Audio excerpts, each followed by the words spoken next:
आओ बच्चों, अब हम देखते हैं क्वेश्चन नंबर 4। क्वेश्चन नंबर 4 के लिए क्वेश्चन पढ़ते हैं। पहले क्या लिखते हैं बेटा, पिस्ता लिमिटेड ने टुक ओवर करा है रनिंग बिजनेस विस्ता लिमिटेड का, जिसमें एसेट्स है बेटा 45 लाख की और लायबिलिटी है 7,50,000 की, और कंसिडरेशन में उसको इशू किए हैं 30,000 9% डिवेंचर 100 रुपीज ईच। कैसे किया बेटा, 5% डिस्काउंट पे किए हैं और चेक दे दिया है 10 लाख रुपीज का। Determine the amount of goodwill, और हमें क्या निकालना है, कैपिटल रिजर्व। ठीक है, अब इसमें देखते हैं कि क्या क्या पॉसिबिलिटी क्वेश्चंस में हमारे पास आई है सामने। कि पिस्ता लिमिटेड ने रनिंग बिजनेस खरीद लिया विस्ता का, जिसमें एसेट है 45 लाख की, लायबिलिटी है 7,50,000 की, और कंसिडरेशन में हम 30,000 9% डिवेंचर 100 रुपए ईच एट 5% डिस्काउंट पे हम उनको दे रहे हैं और 10 लाख रुपीज का चेक दे रहे हैं। अब मुझे गुडविल या क्या निकालना है बेटा, कैपिटल रिजर्व निकालना है। तो बेटा सबसे पहले मैंने आपको बताया था करना क्या है, सबसे पहले तो हम निकालेंगे नेट एसेट। क्या निकालेंगे बेटा, नेट एसेट। तो नेट एसेट लिखते हैं बेटा, नेट एसेट कितनी निकल के आएगी, तो नेट एसेट डालते हैं यहां पर। नेट एसेट में निकालेंगे बेटा टोटल एसेट्स में से माइनस कर देंगे आउटसाइड लायबिलिटीज।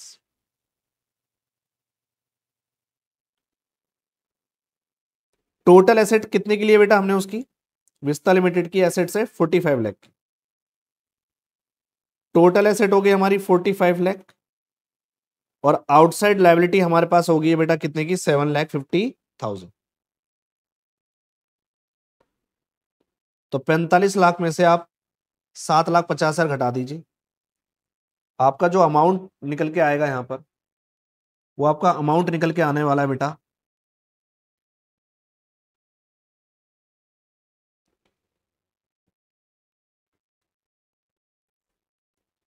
37,50,000। ये तो आ गई नेट एसेट। अब इस नेट एसेट तो हमने बेटा आ गई है, अब हमें निकालना है परचेज कंसिडरेशन।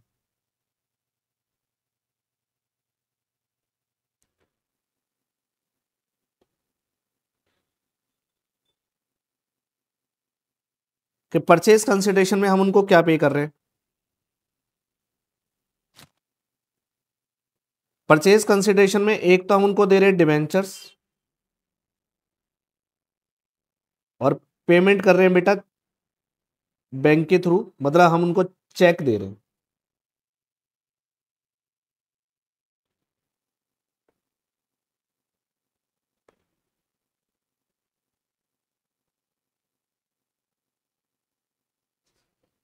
तो डिवेंचर हमने बेटा कितने दिए उनको, 30,000 डिवेंचर दिए 100 रुपीज ईच का, और वो भी दिया 5% डिस्काउंट पे। तो 100 रुपीज का 5% डिस्काउंट निकालिए 5 रुपीज, और 100 रुपीज में से 5 माइनस कर दीजिए तो आ जाएगा बेटा 95,000।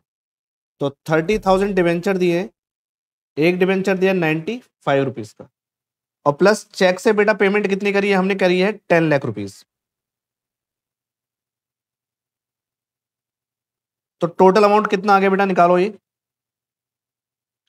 ये आ जाएगा बेटा 3 पंजे 15, 5 3 27 और 1 28, ये आ जाएगा बेटा 28,50,000 रुपए। और 10 लाख, जो 10 लाख की पेमेंट है वो बेटा आपकी चेक से हो गई। टोटल जो पेमेंट आ रही है आपकी निकल के आ रही है 38,50,000 रुपए। तो बताओ बच्चों कि हमारा जो नेट एसेट है, वो नेट एसेट तो आ रही है 37,50,000 की, और कंसिडरेशन में हम उनको कितना दे रहे हैं, 38,50,000 रुपए दे रहे हैं। तो बताओ इसका मतलब कि हमारा जो परचेज कंसिडरेशन है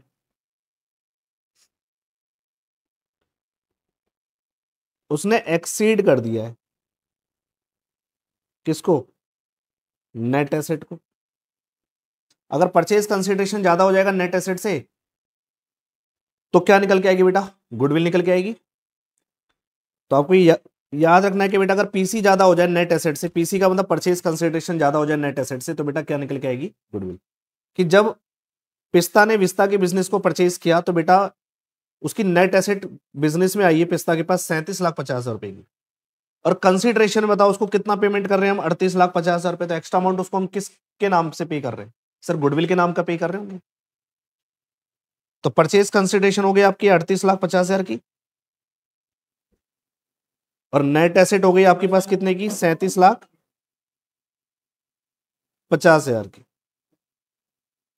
तो डिफरेंस अमाउंट बेटा आप क्या करेंगे,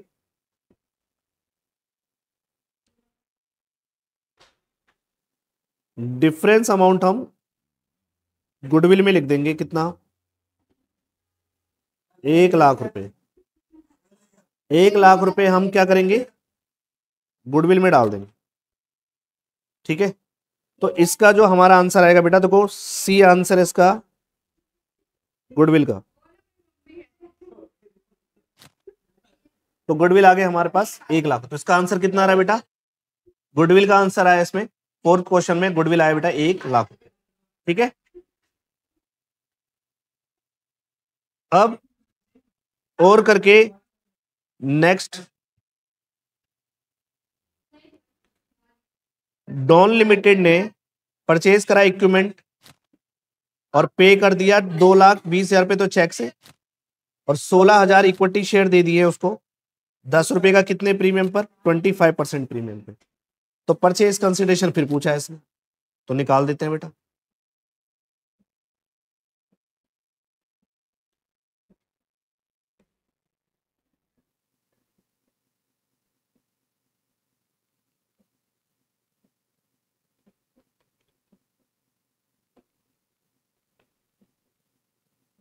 तो परचेज कंसिडरेशन बेटा दो चीज दी गई है, एक तो चेक दिया गया है और 16,000 इक्विटी शेयर दिए गए 10 रुपए के, कितने प्रीमियम पर, 25% प्रीमियम पर। तो पहले तो हमने बेटा अमाउंट पे करा है हमने चेक से, तो एक तो मैंने बेटा चेक दिया है और प्लस हमने शेयर्स दिए। तो बेटा चेक दिया था कितने रुपए का बेटा, मैंने 2,20,000 रुपए का, और मैंने शेयर्स दिए बेटा कितने, 16,000 इक्विटी शेयर दिए 10 के 25% प्रीमियम पे। तो 16,000 को मल्टीप्लाई कर दोगे किससे बेटा, 12.5 से। ठीक है, ये आपका अमाउंट निकल के आ जाएगा। 2,20,000 रुपए चेक से हो गया हमारा पेमेंट, और 16,000 हमने इक्विटी शेयर दिए। 10 का जो था वो 25% प्रीमियम पे दिया है, तो बेटा 10 का 25% हम निकाल लीजिए, है ना। क्या करेंगे, 10 का 25% हम बेटा पहले प्रीमियम निकालेंगे, तो ये आ जाएगा 2.5। 10 का शेयर जिसकी फेस वैल्यू थी उसे हमने प्रीमियम पे दिया है, पी से प्रीमियम, तो टोटल कितने का दिया, 12.5। तो 12.5 से बेटा इसको मल्टीप्लाई कर दीजिए, कितना आ जाएगा आपके पास। ठीक है, तो करो बेटा कितना आता है ये, 2,20,000 रुपए, तो बेटा ये अमाउंट आ गया आपके पास, और ये कितना आ जाएगा, 12 से मल्टीप्लाई कर दो उसको, कितना आ जाएगा बेटा, ये आ जाएगा आपके पास 192, तो ये आ जाएगा, और 8 ये आ जाएगा, तो बेटा ये आ जाएगा टोटल 2,00,000 रुपए।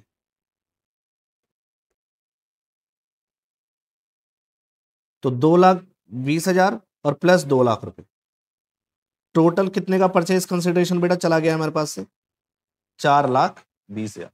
तो परचेज कंसिडरेशन मतलब वो अमाउंट जो भी हमने चेक से अमाउंट पे किया है वो, और जो शेयर से दिया है वो, दोनों को आप ऐड कर लो तो निकल के आ जाएगा आपका परचेज कंसिडरेशन। तो बेटा इसमें परचेज कंसिडरेशन का जो आपके पास आंसर होने वाला है फोर्थ का, वो आंसर कितने होने वाला है बेटा, बी आंसर होने वाला है, वो अमाउंट कितना आएगा, 4,00,000। ठीक है, तो ये भी क्वेश्चन बेटा हमने क्या कर लिया है, सॉल्व कर लिया। ठीक है,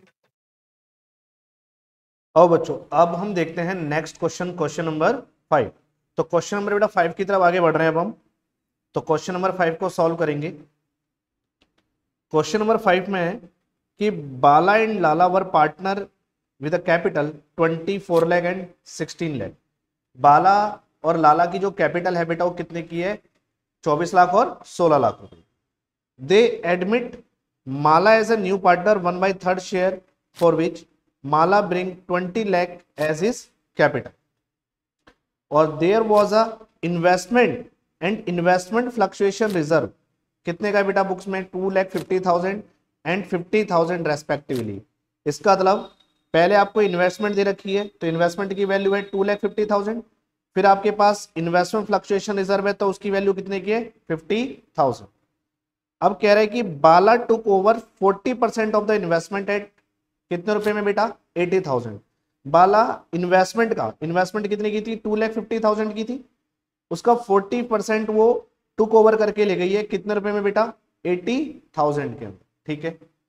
और रिमेनिंग जो हमारे पास इन्वेस्टमेंट है उसको वैल्यू किया गया है 1,10,000 रुपए। अब कहता है by what amount revaluation account will affected from the above information, ठीक है। तो पूछना चाह रहा है कितना रिवैल्यूएशन अकाउंट इफेक्ट करेगा, अब हमें वो पॉइंट निकालना है। तो इसके लिए पॉइंट डील कर लेते हैं, पहले हम लिख लेते हैं क्या क्या चीज हमें वैल्यू बेटा गिवन है, ठीक है। सबसे पहले तो हम लिखेंगे कि हमारे पास इन्वेस्टमेंट कितने की है,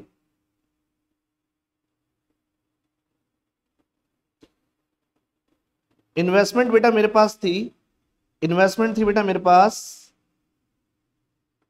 इन्वेस्टमेंट है मेरे पास 2,50,000 और IFR इन्वेस्टमेंट फ्लक्चुएशन जो रिजर्व था वो मेरे पास कितने का है 50,000।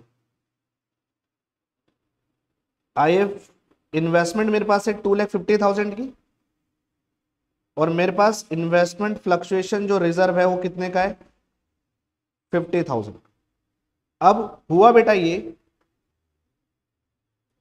कि जो हमारी इन्वेस्टमेंट है 2,50,000 की, ठीक है। क्वेश्चन में कह रहा है कि इन्वेस्टमेंट जो आपके पास 2,50,000 रुपए की इन्वेस्टमेंट है, बाला टुक ओवर करके ले जा रही है 40% इन्वेस्टमेंट का कितने रुपए में 80,000, ठीक है। देखते हैं अब हम कि जो मेरे पास यहां पर इन्वेस्टमेंट है मेरे पास 2,50,000 की, उसको दो भागों में बांटा गया है। बाला ने क्या करा 40%, तो बेटा 2,50,000 का मैं निकाल दूंगा बेटा 40%, ये आ जाएगा 1,00,000 रुपए। अब 1,00,000 रुपए की जो इन्वेस्टमेंट है वो 1,00,000 वाली जो इन्वेस्टमेंट है बाला क्या करके ले जा रही है बेटा 1,00,000 की इन्वेस्टमेंट बेटा वो क्या करके ले जा रही है कितने रुपए में ले जा रही है 80,000 रुपए में बेटा वो इन्वेस्टमेंट को टुक ओवर कर लिया उसने कितने रुपए में 80,000 रुपए में। कितने वाली इन्वेस्टमेंट 1,00,000 वाली इन्वेस्टमेंट। तो बाला ने 1,00,000 वाली इन्वेस्टमेंट कितने रुपए में ले गई बेटा 80,000 में। तो बेटा ये लॉस हो गया मुझे, कितने का लॉस हो गया बेटा 20,000 का। तो बेटा मुझे ये लॉस हो गया कि 1,00,000 की इन्वेस्टमेंट वो 80,000 में ले गई। तो बेटा मेरे पास एक लॉस आ गया बेटा कितने रुपए का, मेरे पास लॉस आ गया 20,000 रुपए का बेटा मेरे पास ये लॉस आ गया। फिर मेरे पास आगे क्या हुआ है, कह रहा है कि सर जो रिमेनिंग इन्वेस्टमेंट रह गई है उसको हमने बेटा वैल्यू किया है कितने रुपए में 1,10,000 रुपए में। तो रिमेनिंग इन्वेस्टमेंट निकालते हैं बेटा।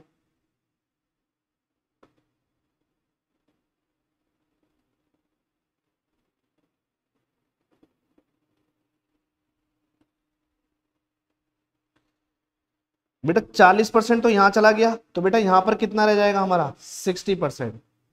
तो बेटा मैं 60% निकाल लेता हूं, 2,50,000 का आप 60% निकाल दीजिए, कितना आ जाएगा, यह आ जाएगा 1,50,000। मतलब 1,50,000 की जो इन्वेस्टमेंट है उसको मैंने क्या करा रीवैल्यू किया है। कितने पे रीवैल्यू किया है बेटा 1,10,000 रुपए में बेटा मैंने इसको क्या करा रिवैल्यू किया। तो 1,50,000 वाली इन्वेस्टमेंट अब कितने की होगी बेटा 1,10,000। ये क्वेश्चन में लिखा हुआ है कि जो रिमेनिंग इन्वेस्टमेंट है उसको वैल्यू किया गया कितने रुपए में 1,10,000 रुपए। इसका मतलब सर 1,50,000 वाली इन्वेस्टमेंट अब कितने की हो गई 1,10,000। तो सर इसका तो सर यहां भी हमें लॉस हो गया, हाँ सर टोटल यहां पर जो लॉस हो गया ये हो गया बेटा मुझे 40,000 का, 40,000 का लॉस ये हो गया। और 1,00,000 वाली इन्वेस्टमेंट मैंने 80,000 रुपए में बेटा वो बाला लेके गई थी, तो 20,000 का लॉस ये हो गया। तो क्या बेटा मैं यहाँ पर टोटल लॉस लिख सकता हूँ, हाँ कि सर जो टोटल लॉस है वो टोटल लॉस है आपका कितने का, एक तो बेटा 40,000 का तो ये लॉस हो गया और 20,000 का ये लॉस हो गया। तो टोटल लॉस हो गया आपके पास कितने का बेटा 20,000 और प्लस 40,000। टोटल लॉस मेरे पास यहाँ पर निकल के आ गया कितने का, 60,000 का लॉस निकल कर आ गया इन्वेस्टमेंट। और इन्वेस्टमेंट पे मेरे को 60,000 का लॉस हो गया, लेकिन मेरे पास जो IFR है बेटा वो कितने का है, 50,000 का है। तो मैं IFR से बेटा इन्वेस्टमेंट फ्लक्चुएशन रिजर्व से इस लॉस को पूरा कर सकता हूँ। Yes sir. सर कितना लॉस आप पूरा कर पाओगे, सर आपके पास जो IFR है वो इन्वेस्टमेंट फ्लक्चुएशन जो रिजर्व है आपके पास वो कितने का है, सर वो आपके पास है 50,000 का। इन्वेस्टमेंट का जो लॉस था वो था 60,000 का, तो उसमें रिकवरी कितने की हो सकती है बेटा, 50,000 की रिकवरी हो जाएगी ना इसी से। तो इसका तो जो मेरे को नेट लॉस होगा वो नेट लॉस कितने का है बेटा, मेरे पास 10,000 का है। और उस 10,000 के लॉस को बेटा मैं रिवैल्यूएशन अकाउंट में क्या कर दूंगा, डेबिट कर दूंगा। ठीक है, तो नेट रिवैल्यूएशन का जो बेटा आपके पास लॉस आने वाला है वो लॉस कितने का आने वाला है, 10,000 का आपको लॉस होने वाला। तो बेटा जो इसका आंसर होने वाला है, कितने का लॉस होने वाला है बताओ बेटा, इसका सर लॉस है रिवैल्यूएशन का, देखिए डेबिट, सी इसका आंसर होने वाला है, डेबिट हो रहा है बेटा 10,000 से, तो इसका लॉस हो गया 10,000 का इसका आंसर। ठीक है, तो आई होप बेटा ये भी आपको इजिली तरीके से क्या होगा, समझ आया होगा। ये भी हमारा रिवैल्यूएशन से रिलेटेड क्या निकल के आ गया, लॉस कितने का बेटा, 10,000। अच्छा क्वेश्चन था, बहुत बेहतरीन। आगे बढ़ते हैं क्वेश्चन नंबर 6 की ओर। तो क्वेश्चन नंबर 6 हमें क्या बोल रहा है कि क्वेश्चन नंबर 6 के अंदर जय एंड वीरू पार्टनर है जिनकी प्रॉफिट रेशियो कितनी है, 5:3। उनकी जो कैपिटल है वो है 10 लाख रुपए और 8 लाख रुपए। ठीक है, फर्म के अंदर रिजर्व है 7 लाख रुपए का, नॉर्मल रेट ऑफ रिटर्न है 10% की, एवरेज प्रॉफिट है 2,30,000 का। ये कब है, after adjustment of loss of machinery of book value 2 lakh रुपए, by must fire against which insurance claim कितने रुपए का एडमिट हुआ है बेटा, 1,50,000 रुपए का। मतलब कहने का मतलब जो मेरे पास एवरेज प्रॉफिट आया है वो 2,30,000 का है। एवरेज प्रॉफिट बेटा मेरे पास कितने का है, 2,30,000 का आपके पास एवरेज प्रॉफिट है। तो एवरेज प्रॉफिट आपके पास निकल के आ गया बेटा कितने का, 2,30,000 का। लेकिन ये आया है after the adjustment of loss of machinery book value 2 lakh रुपए की बाय फायर से अगेंस्ट जिसके बीच इंश्योरेंस क्लेम कितना एडमिट किया गया था, 1,50,000। अब कह रहा है कि सर गुडविल निकाल दो। किस मेथड से गुडविल निकालनी, कैपिटलाइजेशन ऑफ सुपर प्रॉफिट से। तो कह रहा है गुडविल आपको निकालनी है, वो भी कैपिटलाइजेशन ऑफ किससे निकालनी है, मुझे सुपर प्रॉफिट से मुझे गुडविल निकालनी है। चलो इस क्वेश्चन को भी हम क्या करते हैं, सॉल्व कर लेते हैं कि गुडविल कैसे निकालनी है कैपिटलाइजेशन ऑफ सुपर प्रॉफिट से। आइए सबसे पहले तो बेटा मुझे क्या करनी है, गुडविल कैलकुलेट करनी है।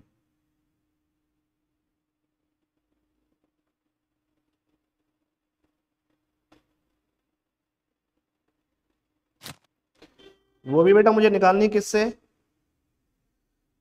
वो बेटा मुझे निकालनी कैपिटलाइजेशन ऑफ सुपर प्रॉफिट से। तो बेटा कैपिटलाइजेशन ऑफ सुपर प्रॉफिट से बेटा मुझे गुडविल निकालनी है। ठीक है सर, तो गुडविल का जो बेटा मेरे पास यहां फॉर्मूला होगा वो होगा सुपर प्रॉफिट इंटू 100 और divided by NRR. Super profit को बेटा 100 से मल्टीप्लाई कर दूंगा और एनआरआर से क्या कर दूंगा, डिवाइड, तो आपके पास निकल के आ जाएगी गुडविल। लेकिन गुडविल निकालने के लिए बेटा इसके अंदर सबसे पहले मुझे सुपर प्रॉफिट चाहिए। तो सुपर प्रॉफिट का बेटा पहले फॉर्मूला लिखिए आप। सुपर प्रॉफिट का क्या फॉर्मूला होता है, average profit minus normal profit. तो आपको एवरेज प्रॉफिट भी चाहिए और आपको क्या चाहिए बेटा, नॉर्मल प्रॉफिट भी चाहिए। एपी का मतलब एवरेज प्रॉफिट, एनपी का मतलब नॉर्मल प्रॉफिट। तो पहले हम एवरेज प्रॉफिट क्या करेंगे बेटा, कैलकुलेट करेंगे इसका सबसे पहले। ठीक है, तो पहले मैं कैलकुलेट कर रहा हूं एवरेज प्रॉफिट। क्या क्वेश्चन में एवरेज प्रॉफिट गिवन है, हाँ सर एवरेज प्रॉफिट है 2,30,000 का। तो एवरेज प्रॉफिट जो 2,30,000 का है ये आफ्टर एन एबनॉर्मल लॉस है। तो बेटा इसके अंदर जो लॉस हुआ था मुझे कितने का बेटा, मशीन जो जली थी मेरे को लॉस हुआ था, वो लॉस हुआ था after adjustment of abnormal loss, book value कितने का बेटा, 2 लाख रुपए का बेटा मेरे को यहाँ पर लॉस है। तो 2 लाख रुपए का जो एबनॉर्मल लॉस हुआ है उसको बेटा मैं प्लस करूंगा। पता है ना एबनॉर्मल लॉस को क्या करते हैं, प्लस। और जो इसका इंश्योरेंस क्लेम एडमिट हो रहा है वो मेरा एबनॉर्मल इनकम है, एबनॉर्मल गेन है। तो इंश्योरेंस क्लेम को बेटा मैं क्या कर दूंगा, माइनस कर दूंगा। कितने का इंश्योरेंस क्लेम है बेटा, इंश्योरेंस क्लेम हुआ था 1.5 लाख रुपए। तो 1.5 लाख का जो इंश्योरेंस क्लेम है बेटा उसे आप क्या कर दीजिए, माइनस कर दीजिए। तो नेट पहले आप निकाल दीजिए एवरेज प्रॉफिट, क्योंकि ये इसकी एडजस्टमेंट करने के बाद का था। मतलब जो 2,30,000 पे हमारे पास एवरेज प्रॉफिट आया है, ये आफ्टर एडजस्टमेंट आया है, मतलब इन एडजस्टमेंट को करने के बाद आया है, या आफ्टर एडजस्टमेंट करने के बाद आया है, मशीन वाला भी और इंश्योरेंस क्लेम वाला भी। तो आपको पता है बेटा कि एबनॉर्मल लॉस को हम प्लस कर देते हैं और एबनॉर्मल गेन को हम माइनस कर देते हैं, तो जो उसका इंश्योरेंस क्लेम है उसको माइनस कर देंगे। तो 2,30 में 2 लाख जोड़ोगे तो 4,30, 4,30 में से बेटा 150 आप माइनस कर दीजिए। तो 4,30 में से आप क्या करेंगे बेटा, 150 माइनस करेंगे तो ये आपके पास आ जाएगा 280। तो कितने का आ जाएगा बेटा, 2,80,000 का आ जाएगा आपके पास एवरेज प्रॉफिट। ठीक है, तो 2,30 में एक 2 लाख हमने जोड़ा, 4,30 हुआ, 4,30 में से 1.5 लाख को माइनस करा तो आपके पास आ गया 2,80,000 रुपए का। ये बेटा क्या निकल के आ गया हमारा एवरेज प्रॉफिट। तो एवरेज प्रॉफिट तो आपने कैलकुलेट कर लिया 2,80,000। अब हमें चाहिए बेटा क्या, नॉर्मल प्रॉफिट।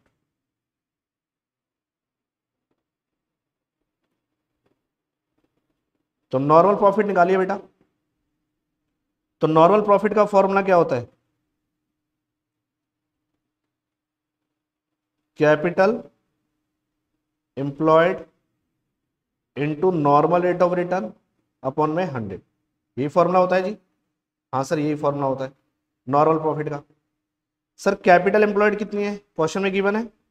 हाँ सर, कैपिटल मुझे गिवन थी कि हमारे पास जो कैपिटल है वो कितनी है बेटा, 10 लाख रुपए की और 8 लाख रुपए की, और हमारे पास बेटा रिजर्व भी था, कितने का था बेटा मेरे पास, 7 लाख रुपए का बेटा मेरे पास रिजर्व था। तो कैपिटल एम्प्लॉयड निकालने के लिए मैं पार्टनर्स की कैपिटल को ऐड कर लूंगा और रिजर्व भी ऐड कर लूंगा। तो कैपिटल एम्प्लॉयड निकालने के लिए मैं कैसे करूंगा बेटा, पार्टनर्स की कैपिटल और प्लस रिजर्व। पार्टनर्स की कैपिटल और रिजर्व को बेटा मैं प्लस कर लूंगा और इनटू एनआरआर अपॉन में क्या कर दूंगा बेटा, 100 कर। ठीक है, तो पार्टनर्स की जो कैपिटल है बेटा वो कितने कितने की कैपिटल है, सर कैपिटल है बेटा यहाँ पर 10 लाख और 8, 18 लाख, 18 लाख और प्लस 7 लाख, तो ये हो जाएगा बेटा 18 लाख रुपए, और प्लस रिजर्व था हमारे पास 7 लाख रुपए इनटू एनआरआर भी पता था, normal rate of return, normal rate of return था बेटा, नॉर्मल रेट ऑफ रिटर्न बेटा आपके पास कितने का, नॉर्मल रेट ऑफ रिटर्न है आपके पास 10% का। ठीक है, नॉर्मल रेट ऑफ रिटर्न आपके पास 10%, तो ये हो जाएगा 25 लाख, और 25 लाख का 10%, ये हो जाएगा बेटा कितना, 2,50,000। तो ये हमारे पास आ गया बेटा नॉर्मल प्रॉफिट। अब हमने क्या करा बेटा, एवरेज प्रॉफिट भी कैलकुलेट कर लिया। हाँ सर, एवरेज प्रॉफिट भी आ गया, नॉर्मल प्रॉफिट भी आ गया। तो नॉर्मल प्रॉफिट कितना आ गया, 2.5 लाख। अब एवरेज प्रॉफिट में से नॉर्मल प्रॉफिट को माइनस कर दो तो आपके पास आ जाएगा बेटा क्या, सुपर प्रॉफिट। तो सुपर प्रॉफिट निकाल दो। सुपर प्रॉफिट कैसे निकालेंगे, एवरेज प्रॉफिट में से माइनस कर दीजिए नॉर्मल। एवरेज में से नॉर्मल प्रॉफिट को माइनस कर देंगे। एवरेज प्रॉफिट बेटा आपका जो निकल के आया वो एवरेज प्रॉफिट कितना निकल के आया, 2,80,000 का, और नॉर्मल प्रॉफिट आया 2,50,000 का। अब क्या करिए जी, 2,80,000 में से 2,50,000 को माइनस कर दीजिए, तो आपके पास जो सुपर प्रॉफिट आ जाएगा बेटा वो निकल के आ जाएगा आपके पास कितने का, 30,000 रुपए का आपके पास आ गया सुपर प्रॉफिट। अब सुपर प्रॉफिट आपने कैलकुलेट कर लिया। ठीक है, अब वैल्यू में क्या करना है बेटा, पुट कर दो। तो गुडविल निकाल दो कैपिटलाइजेशन ऑफ सुपर प्रॉफिट से, super profit into 100 divided by क्या कर देंगे, नॉर्मल रेट ऑफ रिटर्न। तो सुपर प्रॉफिट आ गया 30,000 into 100, normal rate of return था बेटा 10, डिवाइड कर दो, 0 से 0 गया, कितना आ जाएगा बेटा, ये 3 लाख रुपए का आपकी गुडविल निकल के आ जाए। तो इसका आंसर जो आएगा बेटा 3 लाख रुपए आपका निकल के आ जाए। ठीक है, तो यहाँ पर जो 3 लाख रुपए का बेटा आंसर है ना, ये वाला बी, तो बी बेटा यहाँ पर इसका आंसर माना जाएगा, और ये हमारे पास आंसर हो गया इसका सॉल्व, बी इसका आंसर। ठीक है, तो आपने 6 क्वेश्चन भी क्या कर लिया बेटा, सॉल्व कर लिया।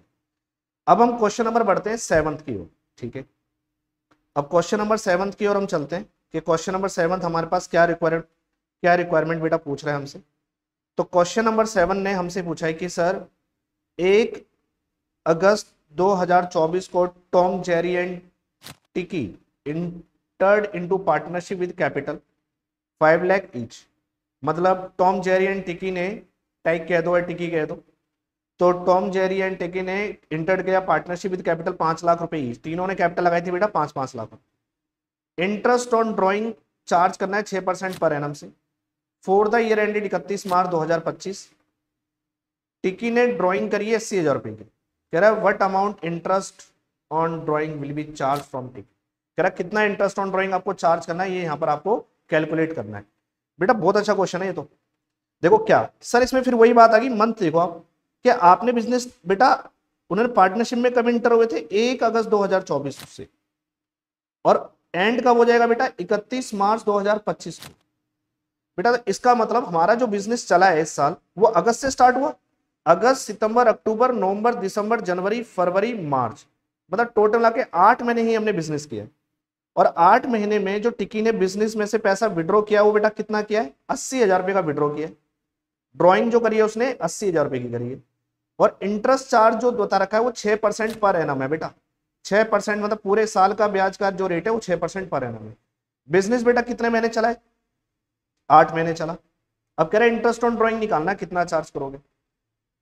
तो बेटा इसने जो ड्राइंग करी है वो लिखा हुआ है for the ended 31 March 2025। Drawing जो उसकी विड्रॉ की वो 80,000 पे। अब बेटा ड्राइंग पे इंटरेस्ट निकालने के लिए सबसे लिए क्या कैलकुलेट करते हो, एवरेज पीरियड, कि हमने जो ड्राइंग करी है वो कैसे करी है, बिगिनिंग में करी, एंडिंग में करी या मिडल में करी। यही करते हैं ना बेटा सबसे हम, कि ड्राइंग पे देखते हैं कि हमने पैसा निकाला कब है, बिगिनिंग में, एंडिंग में या मिडल में। अब इस क्वेश्चन में अगर कुछ इन्फॉर्मेशन नहीं होती तो हम क्या लगाते हैं बेटा, हम लगाते हैं एवरेज पीरियड जो लगाते हैं वो लगाते हैं मिडल का, कि सर ना बिगनिंग का पता है कि पैसा निकाला ना एंडिंग का पता, तो हम क्या करेंगे मिडल लगा देंगे, है ना। तो मिडल के केस में हम क्या करेंगे, इंटरेस्ट ऑन ड्राइंग के लिए चार्ज करके चलेंगे। तो अब इस क्वेश्चन को कैसे सॉल्व करना है, क्वेश्चन नंबर कौन सा बेटा, ये 7 है। तो आओ बेटा क्वेश्चन नंबर 7 भी हम सॉल्व करते हैं। तो क्वेश्चन नंबर 7, टिकी की जो ड्राइंग थी वो टिकी की ड्राइंग थी 80,000 रुपए की, ठीक है। टिकी की ड्राइंग कितनी थी बेटा, 80,000 रुपए की ड्राइंग थी। लेकिन जो बेटा बिजनेस हमारा इस साल रन हुआ है वो कब से स्टार्ट हुआ बेटा, अगस्त 2024 से, ठीक है। तो 1 अगस्त से लेके 31 मार्च, काउंट कर लो बेटा कितने महीने होंगे, अगस्त, सितंबर, अक्टूबर, नवंबर, दिसंबर, जनवरी, फरवरी, मार्च, मतलब 8 महीने ही बिजनेस चला है, ठीक है।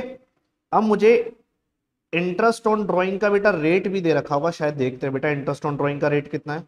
इंटरेस्ट ऑन ड्राइंग का रेट है 6% per annum, 6% per annum interest on drawing का रेट है। अब मुझे निकालना है एवरेज पीरियड। एवरेज पीरियड बेटा ना क्वेश्चन ने बताया कि जो इंटरेस्ट जो ड्राइंग करी है वो बिगिनिंग में, एंडिंग में, मिडल में, तो बेटा मैं क्या लगाऊंगा, मिडल लगाऊंगा। तो हम कैसे लगाएंगे बेटा, 8 महीने के बिजनेस को हम ऐसे डिवाइड कर लेंगे, ठीक है। 8 महीने ही बिजनेस चला है, अगस्त से लेके मार्च तक, ठीक है। अगस्त से लेके मार्च तक बिजनेस चला 8 महीने। तो हमने जो पैसा निकाला बेटा कब से निकाला, मिडल में। तो हम एवरेज पीरियड का फॉर्मूला क्या होता था बेटा, एवरेज पीरियड का फॉर्मूला होता था time left after first drawing plus time left after last drawing, और डिवाइडेड बाई क्या ले लेंगे बेटा, 2 से हम डिवाइड कर देंगे। अब बेटा अगस्त से लेके मार्च तक बिजनेस चला है इसका, 1 अगस्त से लेके 31 मार्च 2025। लेकिन ये नहीं बताया कि जो उसने ड्राइंग करी है वो कभी करी कब है, बिगनिंग में, एंडिंग में या मिडल में। तो बेटा मैं इसको कंसीडर कर लूंगा मिडल में करिए। इसका मतलब उसने जो पैसा निकाला होगा वो उसने पैसा निकाला होगा 15 अगस्त से, मिडल में लेके चलेंगे कि जो ड्राइंग हुई है उसकी मिडल में हुई है। और टोटल मिला के उसने पैसा कितना निकाला है, 80,000 रुपए ही उसने पैसे निकाले, ठीक है।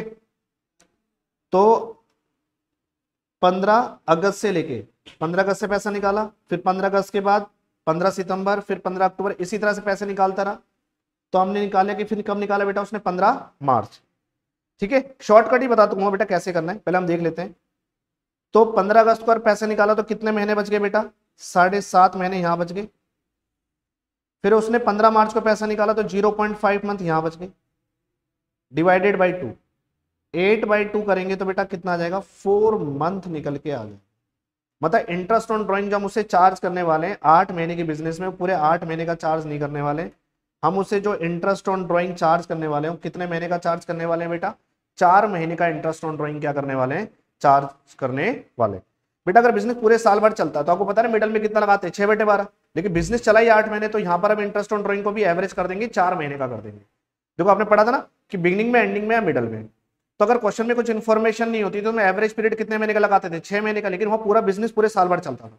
यहाँ बिजनेस चला है 8 महीने, तो जब 8 महीने बिजनेस चलेगा तो बेटा इंटरेस्ट ऑन ड्राइंग जब मैं कैलकुलेट करूंगा तो बेटा वो 4 महीने के हिसाब से एवरेज पीरियड लगाकर कंसिडर कर दूंगा, क्योंकि ये नहीं पता कि मैंने ड्राइंग कब करी है, बिगिनिंग में, एंडिंग में या मिडल में। तो इसका जब आप आंसर निकालोगे तो इसका आंसर कैसे निकालोगे बेटा, ड्राइंग कितनी करी है बेटा उसने, ड्राइंग जो उसने करी है 80,000 रुपए की, रेट ऑफ आईयूडी कितने का है, 6% का है, कितने महीने का ब्याज लगेगा, 4 महीने का ब्याज लगेगा, तो कितना आ जाएगा बेटा, कैंसिल करो, 3 से 3 दूनी 6, ये आंसर आ जाएगा बेटा इसका 1600 रुपए, बेटा इसका क्या आ जाएगा आंसर। बच्चा पता क्या करेगा, टाइम कैलकुलेट करेगा ही नहीं, है ना, कि बिजनेस चला कितने महीने, ये बेटा ये तो वो कैलकुलेट करेगा ही नहीं कि अगस्त से लेकर मार्च तक, ये वो क्या करेगा भाई, पूरे साल का उसने बताया नहीं, 80,000 की ड्राइंग है, 6% निकालेगा, 80,000 पे 6% निकालेगा, 6/12 लगा देगा। अरे 6/12 तो तब लगाते रहे जब बिजनेस पूरे साल भर चलता, कैरी होता पूरे साल भर, तो पूरे साल भर होता तो हम 6 मंथ्स का ब्याज लगा देते हैं, लेकिन 8 महीने चला तो उसका ब्याज का आधा कर दो, 4 महीने आपको करने की जरूरत ही नहीं है। अगर 9 महीने चला होता तो उसका 4.5 हो जाता, 7 महीने चला होता 3.5 हो जाता, 6 महीने चला होता तो यहाँ 3 महीने का ब्याज हो जाता। हम क्या कर देंगे, एवरेजली चार्ज कर देंगे मंथ्स में, तो कितना इंटरेस्ट ऑन ड्राइंग आएगा, 1600। तो इसका देखो आंसर भी देखो इसमें हो रहा होगा, देखो चेक करें, तो बेटा इसका आंसर कौन सा आने वाला है बेटा, बी इसका आंसर आने वाला है 1600, तो इसका आंसर आएगा बी 1600। ठीक है, पता चल गया आपको, ठीक है सर, ये भी आपने क्वेश्चन नंबर 7 सॉल्व कर लिया मेरे साथ। अब हम क्वेश्चन नंबर बढ़ते हैं बेटा 8th की ओर, कि 8th क्वेश्चन हमसे क्या पूछता है। 8th क्वेश्चन जो बेटा है यहां पर, ये इसके अंदर भी देखते हैं क्या कहता है, एबीसी पार्टनर है जिनकी रेशियो है 7:1, बी डाइड, बी मर गया, A took over 1/20 from his share, बहुत इंपॉर्टेंट लाइन है कि ए ने 1/20 ले लिया, ए ने कितना टुक ओवर करा भाई 1/20, लेकिन लिखा भाई from his share, from his share का मतलब उसके शेयर में से, फ्रॉम का था उसके शेयर में से कितना लिया है 1/20, एंड रिमेनिंग शेयर टेकन करके ले गया बेटा, कौन ले गया, सी। अब कह रहा है न्यू प्रॉफिट शेयरिंग रेशियो निकालो, किसका बेटा, है ना, तो भाई बी तो मर गया, तो न्यू रेशियो किसका आएगा, ए का और सी का। करते हैं इस क्वेश्चन को भी सॉल्व।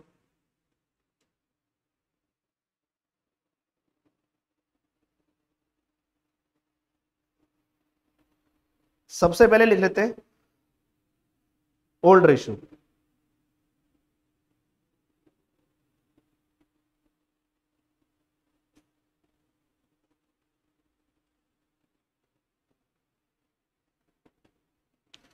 ओल्ड रेशियो कितनी है एबीसी की, एबीसी की ओल्ड रेशियो थी बेटा कितनी 7:1, तो ओल्ड रेशियो है 7:1, किसकी डेथ होगी बेटा, बी मर गया, और जो बी मरा है तो बी का शेयर कितना है बेटा 2/10। अब 2/10 के जो शेयर है, 2/10 शेयर है, उस 2/10 शेयर को किस किस ने ले लिया, ए ने ले लिया और सी ने ले लिया। ए कितना ले रहा है सर, ए ने तो टुक ओवर करा है 1/20 फ्रॉम हिज शेयर, उसके शेयर में से 1/, तो बेटा ए ने कितना लिया 1/20, तो सर सी ने कितना लिया होगा, तो कह रहा है कि सर ए ने लिया 1/20 उसके शेयर में से, रिमेनिंग जो लिया वो सी ने लिया, ठीक है सर। तो 2/10 में से आप 1/20 को बेटा माइनस कर दो, तो ये कौन ले लेगा, सी। एलसीएम निकालोगे तो इसका एलसीएम आ जाएगा 20, 10 को 20 से डिवाइड करोगे 2 बार में, 2 को 2 से गुना करोगे तो 4, 4 में से 1 चला जाएगा, ये आ जाएगा 3/20। इसका तो कह सकते हैं कि सर ए ने लिया है 1/20, सी ने लिया है 3/20, इतना ए का क्या आ गया बेटा, ये ए का गेन हो गया कि ए को इतना ले लिया और सी ने इतना ले लिया, ठीक है। अगर क्वेश्चन, लेकिन क्वेश्चन ने पूछा हमसे क्या, क्वेश्चन में हमसे पूछा बेटा, क्वेश्चन ने पूछा न्यू रेशियो निकालनी है, क्या निकालनी है, न्यू, गेनिंग रेशियो नहीं पूछा, उसने पूछा न्यू रेशियो। तो पहले मैं निकाल दूंगा ए का न्यू शेयर, ए का न्यू शेयर। सर ए के पास पहले कितना था, सर ए के पास था 7/10, कितना आ गया ए के पास 1/20, तो 1/20 जो ए के पास आया था वो क्या हो जाएगा, प्लस हो जाएगा ए में। इसका एलसीएम निकालो बेटा। 20, 10 को 20 से भाग 2 बार में, 7 को 2 से गुना करोगे तो 14 आ जाएगा, 20 से कम 20 1 हो जाएगा, तो ये आ जाएगा जी इससे 15/20, एक आ जाएगा जी 15/20 से। इसी तरह जी सी का न्यू शेयर निकालो। सी के पास पहले कितना था सर, सी के पास था 1/10, 1/10 था, और सी को कितना गेन हो गया 3/20, ये सी में प्लस कर दो, है ना बेटा। तो ये 20, 10 दूनी 20, 2 और ये 3, ये आ जाएगा जी 5/20। मतलब न्यू रेशियो जो आएगी वो आएगी ए की और सी की। ए का आ जाएगा जी 15/20, सी का आ जाएगा जी 5/20, 15 और 5, 5 थे 15, 5 एकम 5, तो बेटा आपके पास जो न्यू रेशियो आने वाली है वो कितनी आने वाली है 3:1। ठीक है, तो न्यू रेशियो आ गई 3:1। सर अगर ये क्वेश्चन हमसे पूछता कि सर गेनिंग रेशियो कितनी होगी, तो बताओ ए का गेन कितना था, ए का गेन कितना था 1/20, और सी का गेन कितना था 1/20। तो अगर गेनिंग रेशियो मुझे अगर निकालनी होती, अगर क्वेश्चन गेनिंग रेशियो पूछता, तो बताओ क्या करते, 1/20 और 3/20, ये हो जाता जी 1:3। तो गेनिंग रेशियो बेटा यहाँ पर निकल के आती 1:3, और न्यू रेशियो निकल के आई 3:1, तो दोनों कर सकते थे आप। ठीक है, तो आपको शॉर्ट पता चल गया कैसे करना। ठीक है, तो यहाँ पर आएगा 3:1। तो यहाँ पर आंसर बेटा इसका कितना है, डी आंसर इसका बेटा होगा, जिसका आंसर कितना है 3:। ठीक है, ये क्वेश्चन भी बेटा आपने क्या कर लिया, सॉल्व। अब इसके और में ही क्वेश्चन है और करके, तो बेटा दोनों में से कोई एक ही सॉल्व करना है आपको, दोनों तो करने नहीं है। ठीक है, याद रखना है आपको, अच्छा क्वेश्चन है ये भी, करते हैं इस क्वेश्चन को कि XYZ पार्टनर है, इनकी रेशियो 5:3 है। ठीक है, उसके बाद क्या हुआ, Y रिटायर हो गया और gifted half of his share X।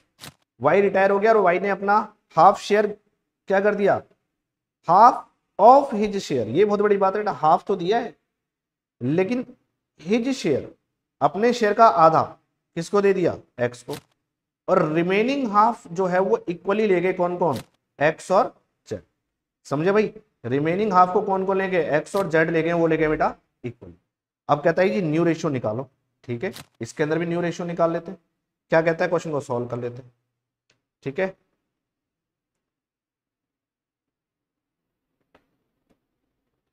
तो क्वेश्चन नंबर 8 का वो,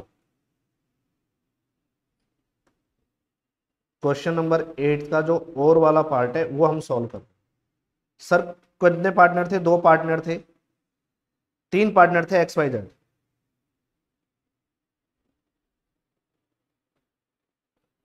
ओल्ड रेशियो ऑफ XYZ कितना बेटा ओल्ड रेशियो है सर, ओल्ड रेशियो है उनका 5:3।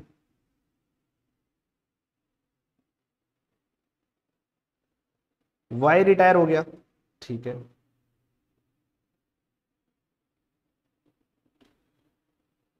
And his share. बताओ बेटा Y का शेयर कितना है 3/10। Y gifted to X, Y ने गिफ्ट कर दिया X को, कितना गिफ्ट करा बेटा, हाफ ऑफ हिज शेयर। लिखा है ना कि Y ने गिफ्ट करा है बेटा कितना, Y ने गिफ्ट करा है half of his share X को। ठीक है, तो बताओ Y ने X को गिफ्ट किया, तो Y का कितना शेयर है सर, Y का 3/10 शेयर है, तो 3/10 का हाफ 1/2, ये तो 3 हो जाएगा, और 10 को 2 से गुना करोगे 3/20, ये बेटा किसको दे दिया, X को। अब कहता है जी रिमेनिंग,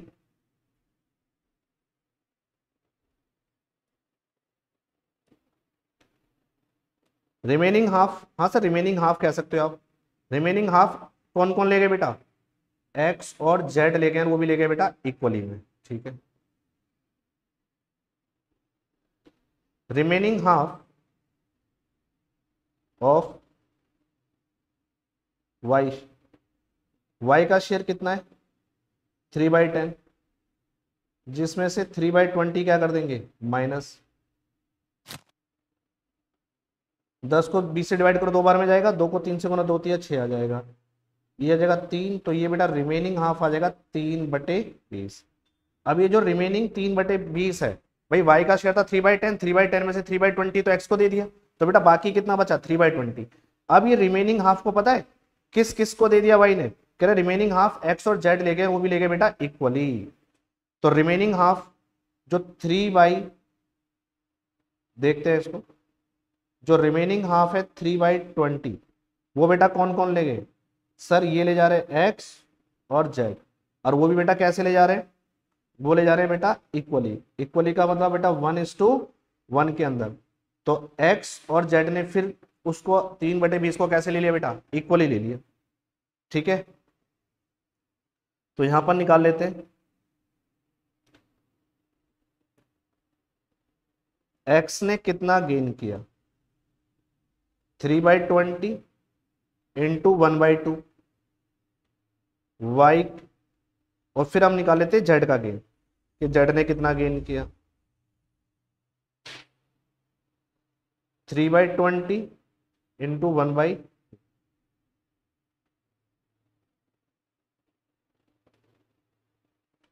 तो बताओ x ने गेन किया 3/40, y और z ने भी गेन किया 3/40। कहने का मतलब सर क्वेश्चन में है क्या सर, बच्चों देखो y ने गिफ्ट करा था x को, कितना गिफ्ट किया था बेटा x को गिफ्ट किया था 3/20 y ने x को, फिर रिमेनिंग जो हाफ बचा वो उसने 3/20 x और z को दे दिया 1:1, मतलब इक्वली। तो x के पास आ गया 3/40, z के पास आ गया 3/40। अब निकालते हैं इसमें x का न्यू शेयर, क्या x के पास टोटल कितना आया, बताओ भाई। सर x का जो था, x के पास पहले था बेटा कितना 532, बता x के पास जो हिस्सा था अगर देखें इस पॉइंट में, तो x के पास बेटा कितना था 5/10, तो x के पास था 5/10, और x के पास y ने फिर x को दिया था कितना 3/20, तो 3/20 आ गया, प्लस फिर रिमेनिंग जो हाफ बचा था y ने वो x को भी दिया था और z को भी दिया था। x को कितना दिया था 3/40, तो 3/40 फिर x के पास आ गया, तो ये प्लस कर दो, x का बदल जाएगा न्यू शेयर। एलसीएम आ जाएगा बेटा 40, 10 है ना, 10 से डिवाइड करो 40 को 4 टाइम में, ये कितना हो जाएगा बेटा 20, 10 को 40 से डिवाइड करोगे 4 बार में जाएगा, 4 को 5 से गुना करोगे तो 20 हो जाएगा, 20 को 40 से गुना डिवाइड करोगे तो 20 को 40 से तो 2 टाइम में जाएगा, है ना, और ये हो जाएगा 6, और 40 से 40 को डिवाइड करोगे तो बेटा कितनी बार में जाने वाला है ना बेटा, कितनी बार में जाने वाला है 1 टाइम में, 1/3 आ जाएगा, तो ये आ जाएगा जी 29/40। ये तो आ गया जी x का न्यू शेयर। ऐसे z का न्यू शेयर निकाल दो, तो z का न्यू शेयर, सर z के पास कितना था, z के पास था जी 2/10, 2/10, और z ने तो सिर्फ कहीं कुछ लिया, x को दिया था, फिर बाकी ही सिर्फ जो बचा वो z के पास आया था, z के पास आया था कितना 3/40, तो 3/40 बेटा z में क्या कर दो आप प्लस कर दो। ठीक है, ये कितना है 10 को 40 से भाग करोगे तो बेटा कितना आएगा 4 बार में, 4 दूनी ये 8 हो जाएगा, 40 को 40 से डिवाइड करोगे 1 टाइम में जाएगा, 1 को 3 से गुना करोगे तो बेटा 3 हो जाएगा, तो ये आ जाएगा जी 11/40। अब यहाँ पर आप निकाल दो क्या बेटा new ratio of x and कितना आ गया बेटा 29/40 और 11/40, दैट मीन्स आ जाएगा 29 और 11। तो यहाँ पर जो रेशियो आने वाली है वो आने वाली है 29 और 11 रेशियो निकल के आने वाली है, तो ये हो गया बेटा हमारा न्यू रेशियो। सर इसमें अगर हमें गेनिंग रेशियो भी निकालना हो तो जरा चेक करें सर, x है ना, हाँ भाई गेनिंग रेशियो में निकाल लेते हैं। यहां देखो इसके अंदर y ने x को गिफ्ट किया था, कितना करा था 3/20, तो x को ये मिला था, फिर x को गेन हुआ था 3/40 का, है ना, तो अगर मैं यहां पर चेक करूं x के पास कितना आया, सर x के पास एक तो आ रहा है 3/20 और एक आ रहा है 3/40, तो 3/20 तो ये आ गया और 3/40 ये आ गया, टोटल आ जाएगा 40 डिवाइड, है ना, एलसीएम लेके 40 आ जाएगा। 20 से डिवाइड करो 40 को तो 2 टाइम में जाएगा, 3 2 जा 6 और ये आ जाएगा जी 9, तो ये आ जाएगा जी, सॉरी यहाँ पर आप करोगे तो यहाँ पर आपका क्या निकल के आने वाला है, एक बार वास कर लेते हैं। ये आएगा 40 एलसीएम, 20 को 40 डिवाइड 2 बार में, यह 3 दूनी है 6 हो जाएगा जी, ये ऊपर 3 आ जाएगा जी, ये आ जाएगा जी 9/40। और जेड का गेन कितना है बेटा, जेड का गेन है 3/40, तो ये तो आ जाएगा जी एक्स का गेन, टोटल गेन आ गया एक्स का 9/40 और जेड का गेन है 3/40, तो जेड का गेन कितने का आ रहा है बेटा 3/40। तो अगर मुझे गेनिंग रेशियो निकालना हो, क्या निकालना हो बेटा, गेनिंग रेशियो, तो मैं गेनिंग रेशियो बेटा निकाल सकता हूँ यहाँ पर। एक्स का है 9/40, जेड का कितना है 3/40, तो ये आ जाएगा 9:3 और 9:3 को अगर आप कैंसिल भी करते हो 3 1 जा 3, 3 3 जा 9, तो बेटा इसके अंदर आपके पास जो गेनिंग रेशियो आने वाली है कितने आने वाली है 3:1। तो अगर क्वेश्चन कहता है न्यू रेशियो बताओ, तो न्यू रेशियो है बेटा कितनी 3, न्यू रेशियो हमारे पास 29 और 29:11। और यहाँ पर अगर हमसे गेनिंग रेशियो पूछे तो गेनिंग रेशियो कितना है 3:1, लेकिन क्वेश्चन ने हमसे क्या पूछा है, क्वेश्चन ने हमसे पूछा है ओनली न्यू रेशियो, क्योंकि क्वेश्चन ने पूछा था न्यू रेशियो। तो बेटा न्यू रेशियो का आपका आंसर कितना आ रहा है 29 और 11, ठीक है, तो इसका आंसर कितना हो जाएगा 29 और 11, ठीक है। आई होप बेटा आपको ये 8 क्वेश्चन तक बेटा हमने अच्छी तरह कंप्लीट कर लिए, पूरे फुल फ्लेश तरीके से सॉल्व किया, फिर मैंने आपको उसके शॉर्टकट भी बता, ठीक है। अब हम आगे चलते हैं क्वेश्चन नंबर 9 की ओर, देखते हैं 9 क्वेश्चन क्या कह रहा है। 9 क्वेश्चन की डिमांड क्या है पढ़ते हैं। कहते हैं कि एक्स एक पार्टनर है, उसको असाइन किया गया to look after the dissolution process and was allowed remuneration 15,000। X को कहा गया भैया क्या जी डिसोल्यूशन एक्सपेंसेस आपको डिसोल्यूशन प्रोसेस आपको देखना है और उसके बदले हम आपको क्या देने वाले हैं, रेम्यूनरेशन देने वाले हैं बेटा। कितने की रेम्यूनरेशन देने वाले हैं 15,000 की। लेकिन एक्चुअली में जो रियलाइजेशन एक्सपेंसेस होते हैं वो कितने के होते हैं बेटा 20,000 के। सर एक्चुअली में जो रियलाइजेशन एक्सपेंसेस हुए हैं वो कितने के हुए हैं 20,000 के एक्चुअल खर्चे हुए, लेकिन उसका रेम्यूनरेशन फिक्स किया गया था बेटा कितने का भाई कि 15,000 रुपए का ही रेम्यूनरेशन होगा।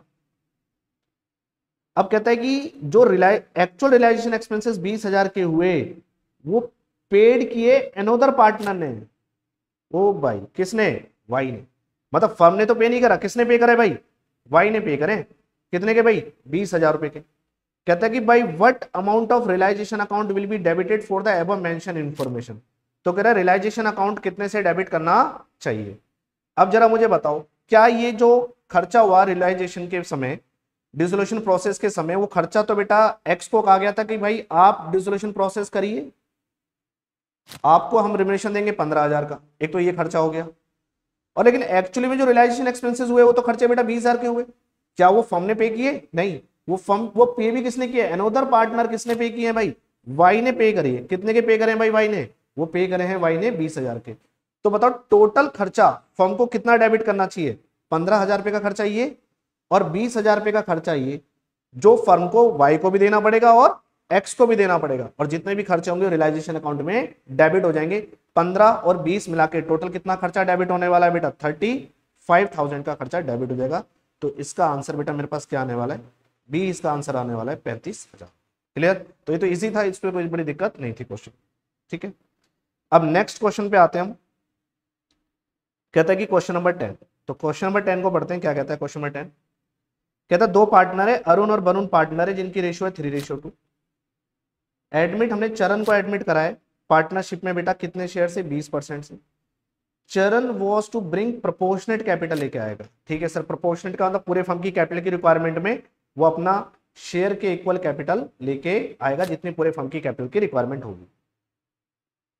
ही बॉट 3,50,000 पे इंक्लूडिंग 50,000 फॉर गुडविल शेयर।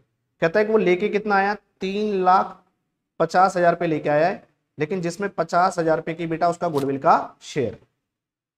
अब कह रहे जो एडजस्टेड कैपिटल है ना अरुण की आफ्टर रिवोल्यूशन गेन और लॉस, एक्यूमुलेटेड प्रॉफिट और लॉस एंड गुडविल ट्रीटमेंट के बाद, हाँ भाई वो अरुण की कैपिटल कितनी है 8,40,000 रुपए की है।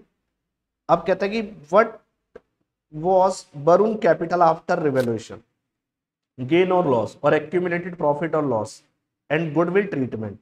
कहता है कि सर ये कहा गया कि चरण जो कैपिटल लेके आएगा, वो कैपिटल तो बेटा चरण लेके आएगा वो 20% शेयर से आएगा, और वो प्रोपोर्शनेट कैपिटल भी लेके आएगा, और ये भी बता दिया कि भाई चरण कितनी कैपिटल लेके आया है, 3,50,000 रुपये लेके आया, जिसमें गुडविल का शेयर कितने का है, 50,000 का। तो मुझे पता लगा 3 लाख की तो चरण कैपिटल लेके आया है, और मुझे एडजस्टेड कैपिटल भी दे दी है बेटा। किसकी दे दी है? अरुण की दे दी है, पहले पार्टनर की। रिवैल्यूएशन गेन और लॉस को एडजस्ट करने के बाद, आफ्टर प्रॉफिट और लॉस को एडजस्ट करने के बाद, गुडविल को भी एडजस्ट करने के बाद कितनी की कैपिटल है बेटा? अरुण की है 8,40,000। पता मुझसे किसकी पूछी गई है? वरुण की कैपिटल पूछी गई है सारे एडजस्टमेंट करने के बाद, तो मुझे वरुण की कैपिटल निकालनी। चलो इस क्वेश्चन को तो हम सॉल्व कर लेते हैं पहले। क्वेश्चन नंबर 10, क्वेश्चन नंबर 10 लिखेंगे, और नया पार्टनर कौन है? चरण।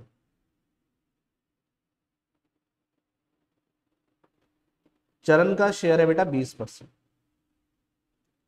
20% का मतलब हो गया 1/5, कैंसिल करोगे तो 1/5 हो गया। और अगर मुझे चरण की कैपिटल निकालनी हो तो 3.5 लाख रुपए लाया था, जिसमें 50,000 की गुडविल थी, इसका मतलब चरण की कैपिटल है बेटा कितने की? 3 लाख की। कैसे पता करा? सर 3.5 लाख रुपए की जो वो ब्रॉड करके लेके आया 3.5 लाख रुपए, उसमें 50,000 रुपए की तो बेटा गुडविल शेयर है, इसका मतलब 3 लाख रुपए की क्या है बेटा? उसमें कैपिटल है। तो चरण की कैपिटल है 3 लाख रुपए की। तो मैं पहले टोटल कैपिटल निकाल दूंगा फर्म की। Total capital of the firm 3 lakh into में 5/1, तो ये आ जाएगी बेटा 15 लाख रुपए की कैपिटल आ गई पूरे फर्म की। तो पूरे फर्म की कैपिटल कितने की आ गई बेटा? टोटल कैपिटल फर्म की आ गई मेरे पास कितने की? 15 लाख रुपए की कैपिटल आ गई। ठीक है, टोटल कैपिटल आ गई फर्म की 15 लाख रुपए। ठीक है, अब इसमें से मैं पहले पार्टनर की कैपिटल लिख लेता हूं, अरुण की। अरुण की जो कैपिटल है एडजस्टमेंट करने के बाद, वो अरुण की कैपिटल बेटा कितने की? 8,40,000। और चरण की कैपिटल कितनी है? चरण की कैपिटल कितने की है? 3 लाख रुपए। पूरे फर्म की कैपिटल जो होनी चाहिए थी वो कितनी होनी चाहिए बेटा? Total capital of the firm होनी चाहिए 15 लाख रुपए। ठीक है, तो मुझे अरुण की कैपिटल, चरण की कैपिटल, अब मेरे को निकालनी है बेटा वरुण की कैपिटल। तो वरुण की कैपिटल निकाल लो। एक काम आप ऐसे कर सकते हो, इसमें से इन दोनों को क्या कर दो जी? इन दोनों को आप क्या कर दो बेटा? जोड़कर क्या कर दो बेटा? प्लस करके क्या कर दो? इन दोनों को जोड़कर 15 लाख रुपए में से क्या कर दो बेटा? माइनस। तो 15 लाख में से 8,40 अरुण की कैपिटल, 15 लाख में से चरण की 3 लाख की कैपिटल, तो मुझे निकालनी है वरुण की। तो 15 में से 8 और 3 11, तो 15 लाख में से मैं क्या करूंगा? 8 और 3 11, 11,40,000 में माइनस करूंगा, 10 में 4 के 6, ये आ जाएगी 3,60,000। तो वरुण की जो कैपिटल आएगी बेटा वो आएगी 3,60,000 रुपए की कैपिटल आएगी। दो, वरुण की कैपिटल भी हमने निकाल ली कितने की? 3,60,000। ठीक है, तो वरुण की कैपिटल आ गई बेटा आंसर, इसका आंसर क्या हो जाएगा बेटा? बी। तो इसका आंसर आपके पास बी होने वाला है। वरुण की कैपिटल कितनी आ जाएगी? 3,60,000। ठीक है ना, अच्छा क्वेश्चन था, तो ये भी हमने क्या कर लिया बेटा? सॉल्व कर लिया। अब क्वेश्चन नंबर पे आते हैं, क्वेश्चन नंबर 10 का ही फिर और में दे रखा है। ओहो, ये और कर, लेकिन देखो ध्यान करके ना, पहले देख लेना जो सा आपको इजी लगे वो सॉल्व कर लेना आपको। ठीक है, दोनों नहीं करने। कहते हैं राघव और साहिल पार्टनर है जिनकी रेशियो 5:3 है। उनका कैपिटल का जो बैलेंस है वो 7,20,000 और 2,80,000 का है। जनरल रिजर्व का बैलेंस बेटा 5 लाख रुपए का। डेफर्ड रेवेन्यू एक्सपेंडिचर कितने का है? 4 लाख का है बुक्स में फर्म में। और ओजस्व पार्टनरशिप में आ रहा है 20% शेयर से, जिसके बदले 4 लाख की कैपिटल लेके आ रहा है। मुझे डिटरमाइन करनी है बेटा, क्या करनी है? गुडविल निकालना है शेयर किसका बेटा? ओजस्व का। तो ओजस्व का बेटा मुझे गुडविल शेयर निकालना है। सर इसका मतलब ये कौन सा टॉपिक है बेटा? कौन सा टॉपिक से क्वेश्चन है? ये है आपका हिडन गुडविल से। किससे बेटा? Hidden goodwill. कि मुझे ये तो पता है कि जो नया पार्टनर ओजस्व आ रहा है वो कैपिटल तो ला रहा है बेटा, पार्टनरशिप में आ रहा है 20% शेयर से, और 4 लाख की कैपिटल लेके आया है, लेकिन मुझे निकालना है बेटा गुडविल का शेयर। क्या निकालना है मुझे? गुडविल का शेयर। तो गुडविल कैसे निकालेंगे? कैलकुलेट करते हैं, क्योंकि गुडविल के बारे में पूछा है। डिटरमाइन द गुडविल किसकी बेटा? ओजस्व की। हिडन गुडविल का कॉन्सेप्ट है क्वेश्चन। आइए सॉल्व करते हैं।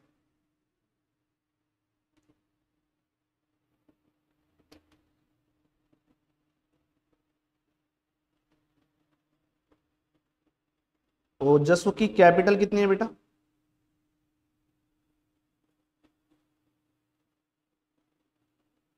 3 लाख की कैपिटल है ओजस्व की। सॉरी सॉरी, ओजस्व की जो कैपिटल है वो है 4 लाख की।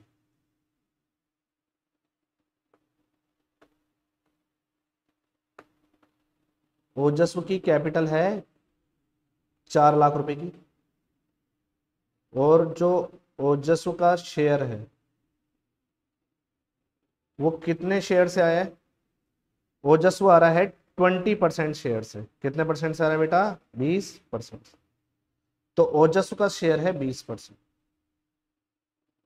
मतलब 1/5। तो पहले मैं क्या करूं, यहां से मैं पहले टोटल कैपिटल निकाल लूं। हाँ सर, पहले आप टोटल कैपिटल निकाल लीजिए। Total capital of the firm 4 lakh की कैपिटल लेके आए अपने 1/5 शेयर के लिए, तो उल्टा कर दीजिए, 5/1 रेसिप्रोकल कर दीजिए उसके शेयर को। 5/1 से मल्टीप्लाई करेंगे तो जी ये आ जाएगी 20 लाख रुपए की कैपिटल। की पूरे फर्म की कैपिटल कितनी थी? 20 लाख। 20 लाख का अगर आप 1/5 निकालोगे तो दोबारा से 4 लाख आ जाएगा, क्योंकि पता चलेगा पूरे फर्म की कैपिटल की रिक्वायरमेंट थी 20 लाख। अब इसके बाद हम क्या लिखते हैं बेटा? Adjusted capital. क्या लिखते हैं बेटा हम? एडजस्टेड कैपिटल ऑफ, कित कौन कौन पार्टनर थे? राघव और साहिल। Adjusted capital of Raghav, Sahil and ओजस। कितनी कितनी कैपिटल है सर? उनका कैपिटल का जो बैलेंस था वो था 7,20,000 और 2,80,000। 7,20,000, 2,80,000, और प्लस वो कैपिटल लेके आया 4 लाख रुपए। 7 और 2 9, ये 10, ये हो जाएगा बेटा 14 लाख रुपए। लेकिन नहीं नहीं नहीं नहीं, अभी बेटा हमारी एक मिस्टेक है इसके अंदर। क्या मिस्टेक है? कि सर अभी आपने और एडजस्टमेंट तो करी नहीं है। हाँ सर, पहले हमने क्या करा, तीनों पार्टनर की कैपिटल को तो ऐड कर लिया। 7,20,000 साहिल की, 7,20,000 कैपिटल राघव की, 2,80,000 कैपिटल साहिल की, और जो कैपिटल लेके आया था बेटा ओजस वो लाया था 4 लाख रुपए। तो आपने तीनों पार्टनर की कैपिटल तो ऐड कर ली। अब कुछ चीजें और देखो जो आपको ऐड करनी चाहिए। सर जनरल रिजर्व का बैलेंस है 5 लाख रुपए का, वो भी ऐड करो। डेफर्ड रेवेन्यू एक्सपेंडिचर लॉस होता है तो इसको क्या कर दीजिए बेटा? माइनस कर दीजिए। तो आपको क्या क्या करना है अभी? जनरल रिजर्व को बेटा प्लस करना है। कितने का जनरल रिजर्व है आपके पास? यहाँ पर 5 लाख रुपए का जनरल रिजर्व है, और डेफर्ड रेवेन्यू एक्सपेंडिचर है 4 लाख रुपए का। तो उसको आप क्या करिए? डेफर्ड रेवेन्यू एक्सपेंडिचर को 4 लाख रुपए को क्या करिए? माइनस करिए। एडजस्टेड कैपिटल का मतलब हो गया सारी एडजस्टमेंट करने के बाद रिजर्व्स एंड प्रॉफिट्स की। तो बेटा मैंने रिजर्व को 5 लाख को प्लस कर लिया, और डेफर्ड रेवेन्यू एक्सपेंडिचर को 4 लाख को माइनस कर दिया। तो ये कितना हो गया बेटा? 19 में से 4 जाएंगे तो बेटा नेट निकल के आ जाएगा ये 15 लाख रुपए, है ना? तो ये 15 लाख रुपए निकल के आ गया आपके पास। ठीक है, तो 7 और 2 9, 10, 14, 5 19, 19 में से 4 गए तो 15 lakh.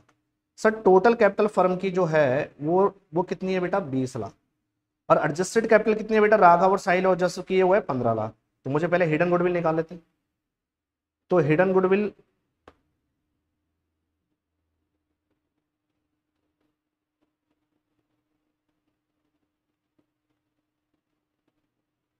Hidden goodwill of the firm, जब ओजस्व आया था और वो अपने 4 लाख की कैपिटल लेके आया था, और वो अपना शेयर लेके आया था 1/5, तो पूरे फर्म की कैपिटल की रिक्वायरमेंट हो रही थी 20 लाख रुपए की, है ना? 20 लाख की पूरे फर्म की कैपिटल की रिक्वायरमेंट थी। तो 20 लाख रुपए की पूरे फर्म की कैपिटल होनी चाहिए। लेकिन अगर मैं तीनों पार्टनर की कैपिटल को ऐड कर रहा हूँ, एडजस्टमेंट कर रहा हूँ रिजर्व ऑफ प्रॉफिट के साथ, तो नेट कैपिटल जो एडजस्टेड कैपिटल बन रही है वो बन रही है बेटा 15 लाख। देखिए पूरे फर्म की कैपिटल की रिक्वायरमेंट कितनी है? 20 लाख। अगर मैं तीनों पार्टनर की कैपिटल को ऐड कर रहा हूं तो 15 लाख, लेकिन पूरे फर्म की कैपिटल बन रही है 20 लाख। इसका मतलब, और ये जो 20 लाख की कैपिटल बनी है बेटा वो किसके बेस पे बनी है? ओजस्व की कैपिटल के बेस पे। इसका मतलब ओजस्व क्या करके लेके आया होगा बेटा? अपना एक्स्ट्रा पैसा कैपिटल का वो इंट्रोड्यूस कर रहा है, जिसी को हम क्या बोल रहे हैं? Hidden goodwill. तो इसका पूरे फर्म की जो गुडविल है बेटा कितनी है? 5 लाख। लेकिन क्वेश्चन ने हमसे पूछा है बेटा किसकी goodwill?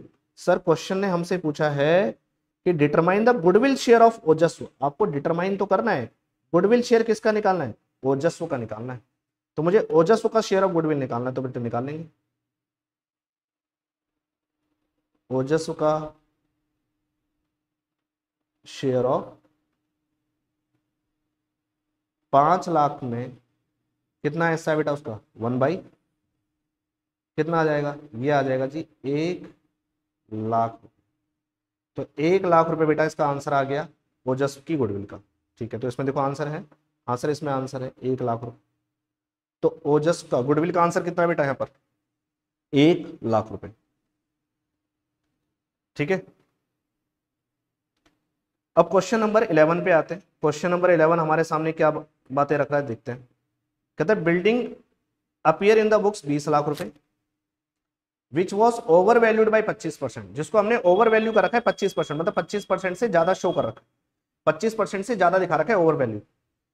What amount will be shown in the balance sheet of A reconstituted firm for building, तो हमें कितना अमाउंट बिल्डिंग का दिखाना चाहिए बैलेंस शीट के अंदर, वो हमसे क्वेश्चन पूछ रहा है। सर डायरेक्ट भी सॉल्व कर सकते हैं, इसमें तो कोई बड़ी बात है नहीं, हाइपोथेटिकली ले लेते हैं।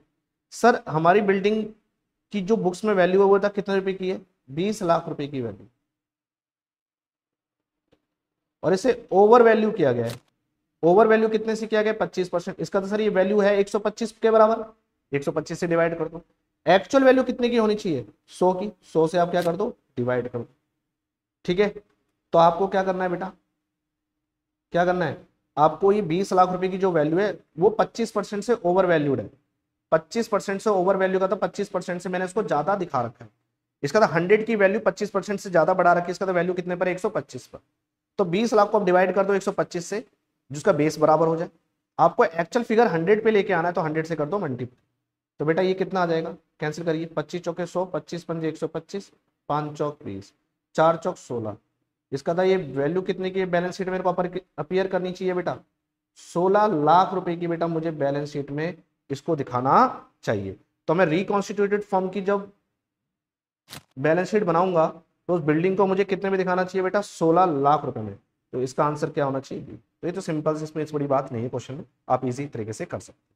तो याद रखना ओवर वैल्यूड में हम बढ़ाकर डिवाइड करते हैं और अंडर वैल्यूड में घटाकर डिवाइड करेंगे। ठीक है, नेक्स्ट, ये भी अच्छा क्वेश्चन है। क्वेश्चन नंबर 12 से लेके 14 तक देखते हैं क्वेश्चन क्या कहता है हमारे पास। एक पूरा क्वेश्चन है, उसके सिनेरियो में बेटा पॉइंट डाल दिए ABC करके। तो कहता है कि from the given hypothetical situation answer 12 से लेके 14 तक। ठीक है, इसको तो आप सॉल्व कर लेना। कहता है कि फ्लोटर लिमिटेड इशू करा है 60,000 8% डिवेंचर 100 रुपए के 5% डिस्काउंट पे, जिसको रिडीम किया जाना है 10% प्रीमियम पे, वो भी 5 ईयर के एंड में। On the date of issue balance in security premium कितने का बेटा, 8 लाख रुपए, और statement of P&L debit balance है बेटा, डेबिट बैलेंस है स्टेटमेंट ऑफ P&L, ध्यान करना डेबिट बैलेंस है। सर डेबिट बैलेंस है, डेबिट बैलेंस कौन सा होता है बेटा, लॉस का बैलेंस होता है, याद रखना। डेबिट बैलेंस कौन सा होगा बेटा आपका, लॉस का बैलेंस है। ठीक है, अब कहते हैं loss on issue debenture is return of out of security premium से कितना होगा एंड स्टेटमेंट ऑफ P&L से कितना होगा, वो मुझे यहां पर बताना है। ठीक है, इसके लिए हम पहले बाहर इसको सॉल्व कर लेते हैं क्वेश्चन को, फिर हम उसकी वैल्यूज को पुट कर देंगे।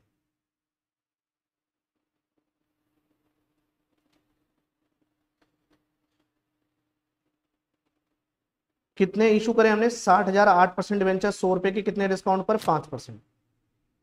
तो सर 100 रुपए का एक डिवेंचर है, 5% डिस्काउंट है, तो पहले तो हम निकाल लेते हैं डिस्काउंट ऑन डिवेंचर।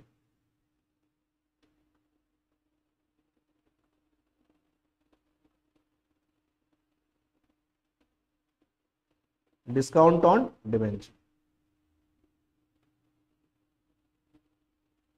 कितने डिवेंचर है हमारे, 60,000 डिवेंचर, 100 रुपए का एक है, 5% डिस्काउंट है, 100 का 5% निकालोगे 5 रुपए आएगा। ठीक है, तो 60,000 को 5 से गुना करो, कैसे निकाला भाई, 5, 100 रुपीज का 5%, ये मैंने 100 रुपीज का 5% निकाल दिया, 100 इंटू 5%, 5 रुपए का डिस्काउंट। ठीक है सर, तो ये आ जाएगा जी आपके पास 3 लाख रुपए। फिर कह रहा है क्वेश्चन कि सर जो उसको रिडीम करना है वो रिडीम करना है 10% प्रीमियम पे, तो सर प्रीमियम भी पे करना है मुझे, ये भी मेरे तरह से लॉस ही एक तरीके से। तो प्रीमियम ऑन रिडम्पशन, तो मुझे प्रीमियम पे करना है बेटा रिडम्पशन।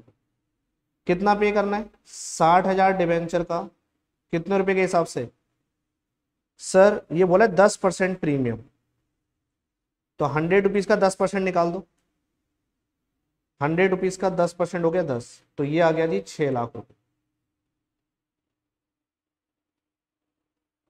तो एक हो गया हमारा डिस्काउंट ऑन डिवेंचर 3 लाख, एक प्रीमियम और रिडम्पशन कितने का आ गया 6 लाख। तो जो हमारे पास टोटल लॉस आ गया, क्या आ गया, टोटल लॉस हो गया, एक तो 3 लाख का लॉस डिस्काउंट का और एक 6 लाख का लॉस प्रीमियम रिडम्पशन का, तो टोटल लॉस कितने का है, 9 लाख रुपए का लॉस है। अब मैं इस लॉस को बेटा कहां से पूरा करता हूं, आपको पता है, सबसे पहले हम लॉस को पूरा करते हैं सिक्योरिटीज प्रीमियम से, और वहां से पूरा नहीं हो पाता है तो फिर करते हैं हम स्टेटमेंट ऑफ P&L से। ठीक है, तो सिक्योरिटीज प्रीमियम का मेरे पास बैलेंस कितना है बेटा, सिक्योरिटीज प्रीमियम का मेरे पास बैलेंस है 8 लाख रुपए का। ठीक है, कितने का है, 8 लाख।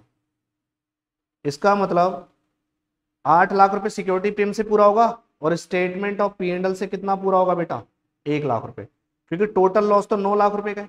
अब 9 लाख के लॉस को रिकवर करने के लिए सिक्योरिटी प्रीमियम में 8 लाख रुपए, तो 8 लाख रुपए सिक्योरिटी प्रीमियम का यूज हो जाएगा, और 1 लाख रुपए हम कहां से यूज कर लेंगे, स्टेटमेंट ऑफ P&L से। देखते क्वेश्चन ने क्या रिक्वायरमेंट हमसे पूछी है।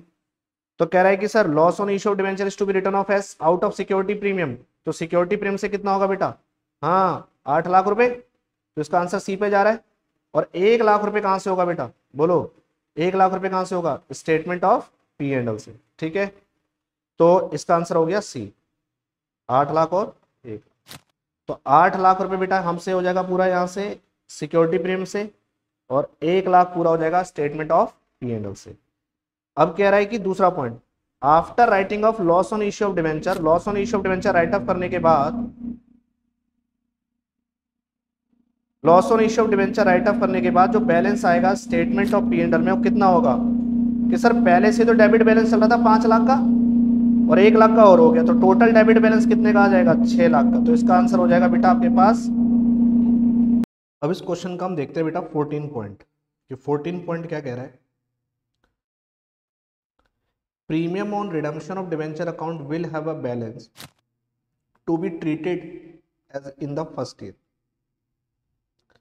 फर्स्ट ईयर में हम उसको क्या बैलेंस बोलने वाले हैं, तो sir premium on redemption of debenture account will have a balance, जो उसका बैलेंस होगा वो कितना होगा, और उसको ट्रीट किया जाएगा as in the first year में। तो क्या फर्स्ट ईयर में बेटा उसको हम ट्रीट करने वाले हैं, सर प्रीमियम ऑन रिडम्पशन जो होता है डिवेंचर अकाउंट का will have a balance of, कितने का बैलेंस होगा बेटा, सर अभी हमने इसको सॉल्व किया था बच्चों, तो प्रीमियम ऑन रिडम्पशन और डिवेंचर का बेटा बैलेंस था, कितने का बैलेंस था बेटा, कितने का था, 6 लाख रुपए का था। कितने का था बेटा, 6 लाख। और आपने क्या करा, अगर हम देखें सही तरीके से, तो टोटल लॉस तो बेटा हमने राइट ऑफ कर ही दिया है। 9 लाख रुपए का जो टोटल लॉस था उसमें से सिक्योरिटी प्रीमियम 8 लाख रुपए से कम हो गया था, और 1 लाख रुपए से हमारा स्टेटमेंट ऑफ P&L कम हो गया था। अब लेकिन प्रीमियम रिडम्पशन जो फर्स्ट ईयर में होगा वो कितने का बैलेंस हमें शो कर रहा है बेटा, वो तो वैसे प्रीमियम रिडम्पशन कितने का आ रहा है, 6 लाख रुपए का आ रहा है। अब यहाँ पर क्वेश्चन की जो रिक्वायरमेंट है, क्वेश्चन ने पूछा है विल हैव ए बैलेंस, कितने रुपए का होगा बेटा वो, premium on redemption of debenture. तो प्रीमियम था बेटा कितने का, 10% था, 6 लाख रुपए का जो बैलेंस था, तो 6 लाख रुपए को बेटा हम क्या बोलने वाले हैं, इसका आंसर होने वाला है हमारे पास सी। तो सी आंसर होगा बेटा इसका 6 लाख रुपए, वो भी क्या होगा, नॉन करंट लायबिलिटी ही इसका आंसर होने वाला है। बेटा नॉन करंट लायबिलिटी 6 लाख रुपए क्यों होगा, सर अभी बेटा अभी आपने देखो बोलोगे सर ये बताइए कि 3 लाख का तो डिस्काउंट था और 6 लाख का प्रीमियम रिडम्पशन था, टोटल लॉस था हमारे पास 9 लाख। सिक्योरिटी प्रीमियम से 8 लाख एडजस्ट हुए थे, 1 लाख रुपए हमने स्टेटमेंट ऑफ P&L से कर दिया था, लेकिन इसने बोला ना कितने का बैलेंस बच गया, ये नहीं पूछा क्वेश्चन। क्वेश्चन हमसे पूछ रहा है कि जो premium on redemption of debenture account will have a balance of, कितने का बैलेंस होगा, सर बैलेंस तो उसका 6 लाख रुपए का ही है। सर बैलेंस अगर 6 लाख रुपए का है तो उसे हम फर्स्ट ईयर में क्या शो करेंगे, सर उसे फर्स्ट ईयर में हम शो करेंगे नॉन करंट लायबिलिटी। क्यों, क्योंकि जो डिवेंचर मुझे बेटा रिडीम करने हैं वो रिडीम करने हैं बेटा कब, at the end of 5th year. कब रिडीम करने हैं बेटा, 5 साल के एंड में। तो 5 साल के एंड में रिडीम करने हैं, तो इसलिए बेटा पहले साल में जो से बैलेंस शीट में शो करूंगा फर्स्ट ईयर में, उसे बेटा मैं नॉन करंट लायबिलिटी दिखाऊंगा। और कितना रुपए का दिखाऊंगा? 6 लाख। 6 लाख रुपए बेटा कहाँ से है कि प्रीमियम और रिडम्पशन बेटा मेरा ये था 60,000 इंटू 10, 6 लाख रुपए। तो 6 लाख का हमारा प्रीमियम रिडम्पशन है, ठीक है। और ये हमारे लिए क्या है? नॉन करंट, ठीक है। ये भी हमने क्या कर लिया? सॉल्व। अब हमारे पास क्वेश्चन नंबर 15 पे आते हैं। क्वेश्चन नंबर 15 देखो क्या कहता है आपसे। कह रहा है कि अरुण, बासु और तरुण पार्टनर है जिनकी रेशियो 5:3 है। फर्म उनकी डिसॉल्व होगी 31 मार्च 25 को। On this date following assets and liability were appear in their books of account. तो बुक्स ऑफ अकाउंट में कुछ एसेट्स हैं, कुछ लायबिलिटीज हैं, वो देखते हैं क्या क्या है। कह रहा है कि सर बिल्डिंग है हमारे पास 2 लाख रुपए की, फर्नीचर 80,000 है, स्टॉक 70,000 है, गुडविल 10,000 है, डेटर 40,000 है, कैश 20,000 है, क्रेडिटर 50,000 है। अरुण का लोन, पार्टनर है अरुण, अरुण का लोन है 60,000। तरुण ब्रदर लोन, बेटा ये ब्रदर का लोन है, ये थर्ड पार्टी का लोन है। और एसेट से रियलाइज हो रहा है 3,40,000 रुपए। Determine the amount of realisation, gain और लॉस निकालना है, ठीक है। गेन और लॉस निकाल लेते हैं, बना लेते हैं एक रियलाइजेशन अकाउंट, उससे पता चल जाएगा गेन या लॉस। तो सबसे पहले बेटा बनाओ छोटा सा रियलाइजेशन अकाउंट।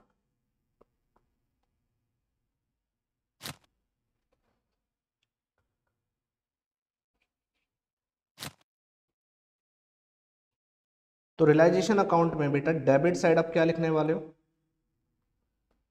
डेबिट साइड बेटा क्या लिखते हैं? To sundry assets. एसेट्स बेटा मेरे पास क्या क्या है?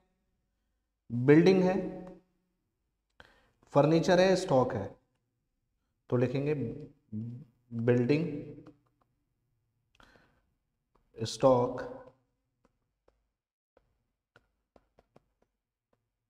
फर्नीचर। बिल्डिंग है 2 लाख, फर्नीचर है 80,000 का। तो बिल्डिंग बेटा मेरे पास 2 लाख रुपए की है। चलो मैं इसको यहीं लिख लेता हूं। बिल्डिंग मेरे पास 2 लाख रुपए है। स्टॉक मेरे पास है 70,000। फर्नीचर है मेरे पास 80,000। गुडविल 10,000 है।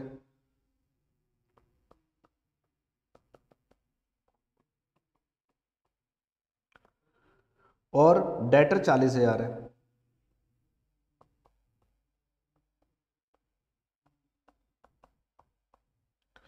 ठीक है। उसके बाद मेरे पास कैश, सर कैश तो लिखेंगे नहीं हम, है ना, कैश तो हम लिखने वाले नहीं है। उसके बाद क्रेडिटर है, तो क्रेडिटर को तो बाई साइड लिख देंगे, by sundry liability. Creditor, creditor कितने के? 50,000 के।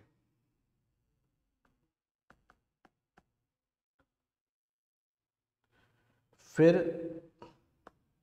हमारे पास अरुण का लोन है, तो पार्टनर का लोन आता नहीं है। ये तरुण के ब्रदर का लोन है, तो ये तो लिखेंगे लिखेंगे।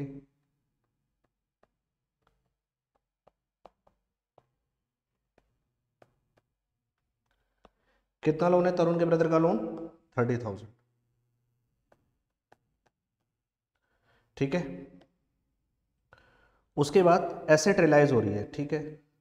एसेट रियलाइज होगी तो बाई साइड लिख देंगे बाई बैंक अकाउंट। और एसेट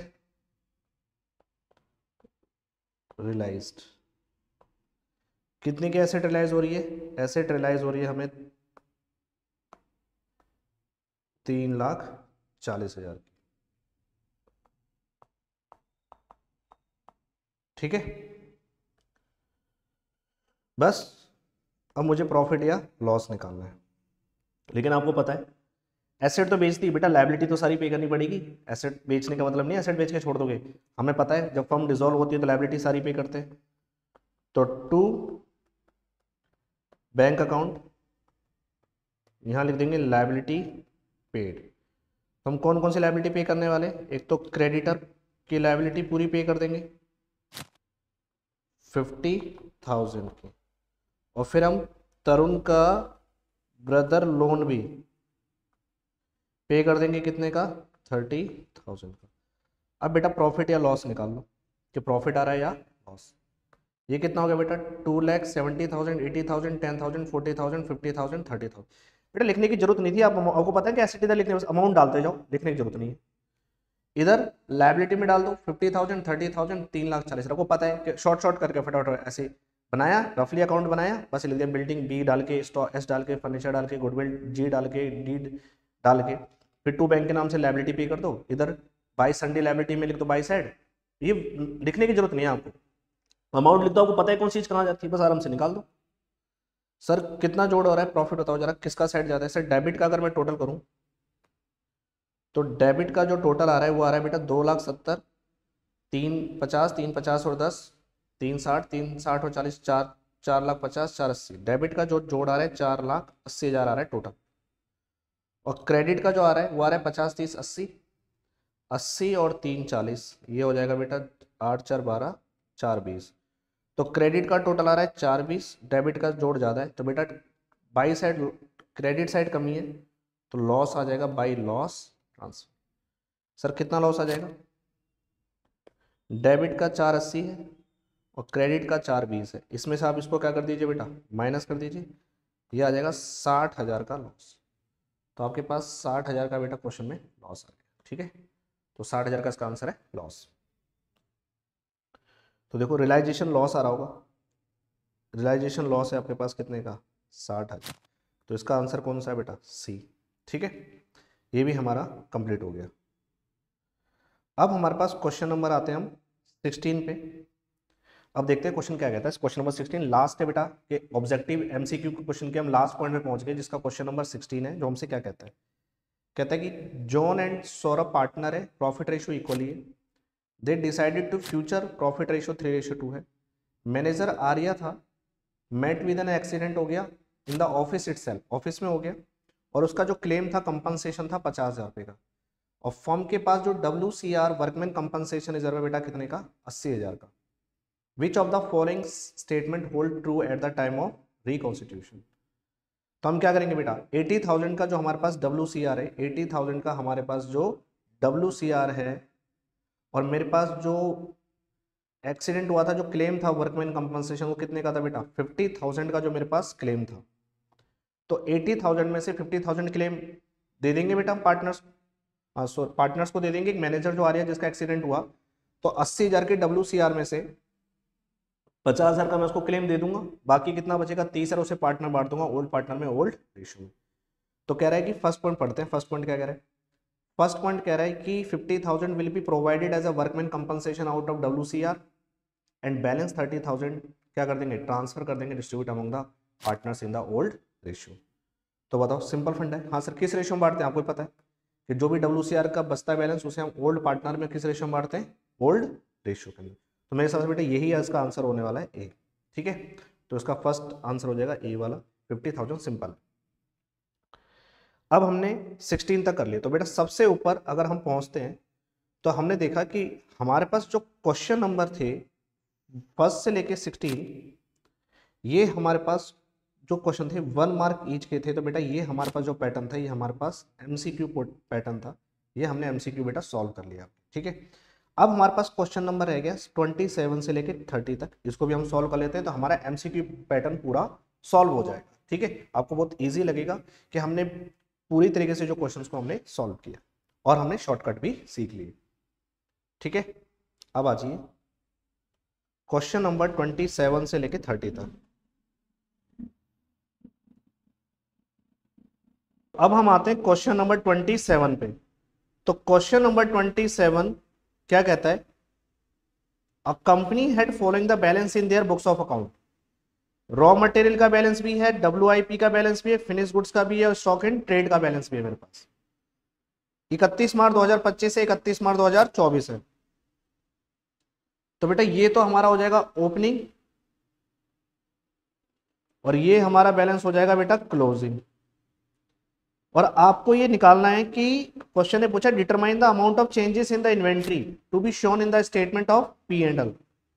कितना इन्वेंट्री चेंज हो रहा है वो हमें निकालना है, चेंजेस इन इन्वेंट्री। तो क्या हम रॉ मटेरियल के बैलेंस को कंसीडर करने वाले हैं क्या बेटा? नहीं, रॉ मटेरियल के लिए तो बेटा कॉस्ट ऑफ मटेरियल कंज्यूम होता है ना, आपने पढ़ा होगा स्टेटमेंट ऑफ P&L का फॉर्मेट, पहले रेवेन्यू फ्रॉम ऑपरेशन आता है, फिर लेस करते हैं उसमें से एक्सपेंसेस। एक्सपेंसेस बेटा मैंने क्या सिखाया था? CPC EFDO। सी से मतलब कॉस्ट ऑफ मटेरियल कंज्यूम है ना, P से purchase of stock in trade, और फिर C से चेंजेस इन इन्वेंट्री। तो बेटा चेंजेस इन इन्वेंट्री लेते समय आपको रॉ मटेरियल नहीं लेना है, क्योंकि रॉ मटेरियल वाला जो पार्ट है वो रॉ मटेरियल कंज्यूम में चला जाता है। तो आपको किसको किसको कंसीडर करना पड़ेगा? WIP, finish goods, stock in trade. Opening में से क्लोजिंग आपको माइनस करके चलना है। तो मैं निकाल लेते हैं बेटा, बैलेंस कैसे निकालेंगे। तो मेरे को क्वेश्चन नंबर 27 के अंदर, क्वेश्चन नंबर, ठीक है, क्वेश्चन नंबर हमारा 27, तो मुझे निकालना है चेंजेस इन इन्वेंट्री। तो चेंजेस इन इन्वेंट्री का फॉर्मूला होगा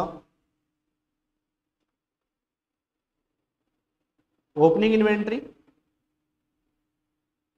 minus closing inventory. Opening inventory में से क्लोजिंग इन्वेंट्री को क्या कर दूंगा बेटा? मैं माइनस कर दूंगा। तो बेटा मेरे पास कौन कौन से थे? WIP, finish goods, stock in trade. तो पहले बेटा मैं लिखने वाला हूं WIP work in progress, FC का मतलब फिनिश गुड्स, फिर हम लिखने वाले हैं स्टॉक इन ट्रेड।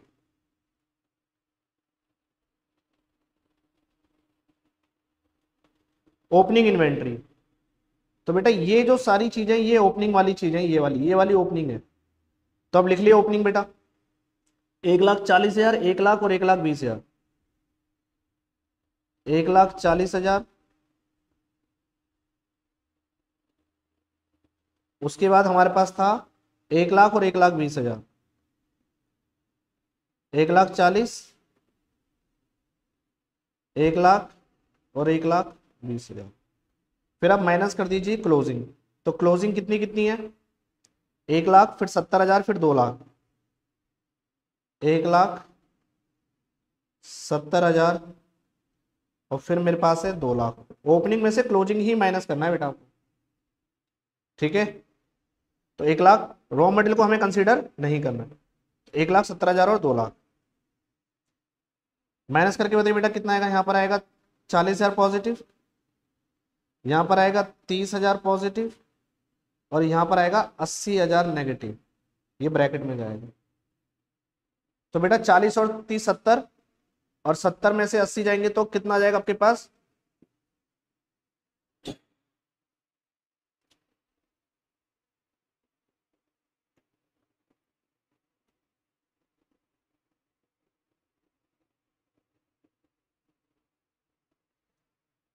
हाँ भाई, 40 और 30 70, 70 में से बेटा 80 घटा दो तो ये 10,000 आपका माइनस में आ जाएगा, ठीक है।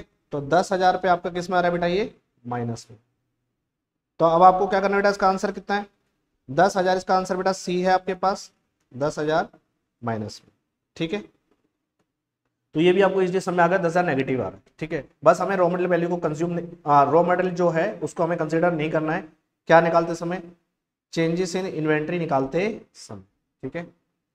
इसके बाद हम क्वेश्चन नंबर पे आते हैं आगे। क्वेश्चन नंबर 28 कहता है कि question number 28, inventory turnover ratio. Inventory turnover ratio है 5 टाइम्स। रेवेन्यू फ्रॉम ऑपरेशन आपके पास 5,00,000 है। ग्रॉस प्रॉफिट जो है 25% है cost of revenue from operation का। कहते हैं determine the amount of opening inventory, closing inventory कितने की है? 60,000। देखते हैं, क्वेश्चन लिख लेते हैं पहले। क्वेश्चन नंबर 28, तो क्वेश्चन नंबर 28 को बेटा सॉल्व करते हैं हम। क्वेश्चन नंबर 20 क्या कहता है? क्वेश्चन नंबर 28, हमारे पास इन्वेंट्री टर्नओवर रेशियो है 5 टाइम्स।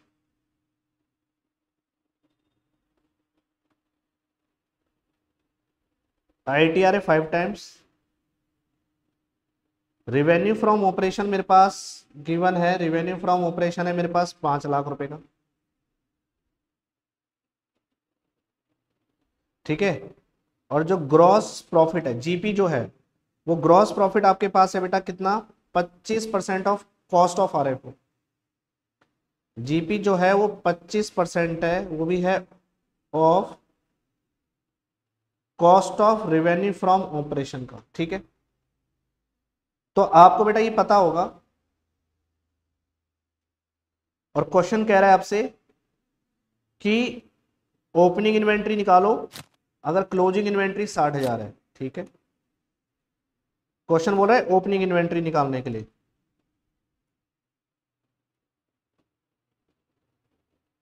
और कह रहा है आपके पास जो क्लोजिंग इन्वेंट्री है वो क्लोजिंग इन्वेंट्री है आपके पास 60,000। ठीक है,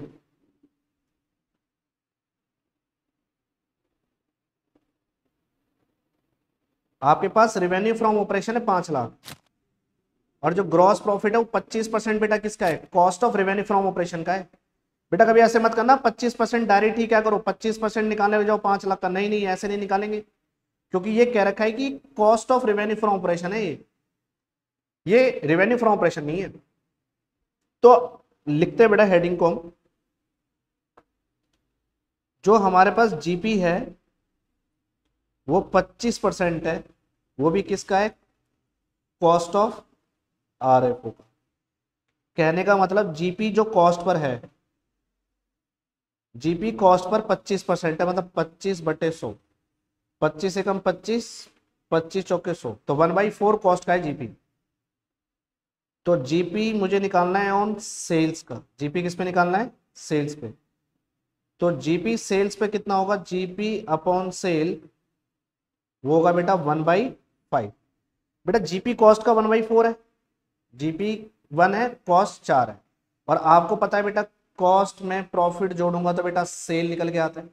कॉस्ट है 4, प्रॉफिट है 1, तो सेल कितने की होती होगी, 5 की। तो इसका था सेल मेरी कितनी हो गई, देखो मैंने सेल लिख दिया नीचे, मैंने सेल लिख दिया 5, कॉस्ट 4, जीपी 1, तो जीपी तो एक ही रहेगा, बस कॉस्ट हो जाएगी आपकी कितनी बेटा 4, तो सेल कितनी हो जाएगी 5। ठीक है, तो जीपी सेल का 1/5 है, तो जीपी निकाल देते हैं हम। जीपी ऑन सेल है 1/5, तो बेटा मेरे पास सेल कितनी है, सर ये जो रेवेन्यू फ्रॉम ऑपरेशन है ना, इसको हम क्या बोलेंगे बेटा, सेल्स। क्या बोलेंगे, सेल्स। सेल्स है 5 लाख, तो 5 लाख का निकाल देंगे 1/5, ये आ जाएगा 1 लाख। तो जीपी आ गया आपके पास 1 लाख रुपए। यहां से हम निकाल देंगे cost of revenue from operation. कैसे निकालेंगे, सेल्स में से जीपी को बेटा क्या कर देंगे, माइनस। सेल्स कितनी है बेटा हमारे पास 5 लाख, जीपी मेरे पास 1 लाख, तो मेरे पास कॉस्ट आ जाएगी 4 लाख। अब मेरे पास कॉस्ट आ गई, ठीक है sir. Cost of revenue from operation क्यों निकाला है, क्योंकि भाई मुझे पता है इन्वेंट्री टर्नओवर रेशियो, और इन्वेंट्री टर्नओवर रेशियो के लिए बेटा मुझे चाहिए होती है cost of revenue from operation. ठीक है, तो मैं इन्वेंट्री टर्नओवर रेशियो का फॉर्मूला डालूंगा आईटीआर का। इन्वेंट्री टर्नओवर रेशियो का फॉर्मूला होता है cost of revenue from operation upon में average inventory. Inventory turnover ratio कितनी है आपके पास, इन्वेंट्री टर्नओवर रेशियो बेटा आपके पास 5 टाइम्स। ठीक है, इन्वेंट्री टर्न रेशियो 5 टाइम्स ही थी ना, हाँ बेटा इन्वेंट्री टर्न रेशियो आपके पास कितनी है 5 टाइम्स। कॉस्ट कितनी निकाली आपने 4 लाख रुपए, यहां से निकाल दीजिए एवरेज।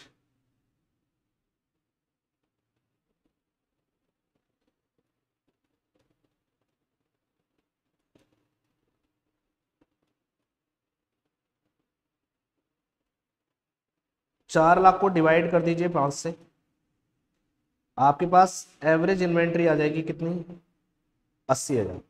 एवरेज इन्वेंट्री आ गई, और बेटा आपको पता है एवरेज इन्वेंट्री का फॉर्मूला आप सबको पता ही है,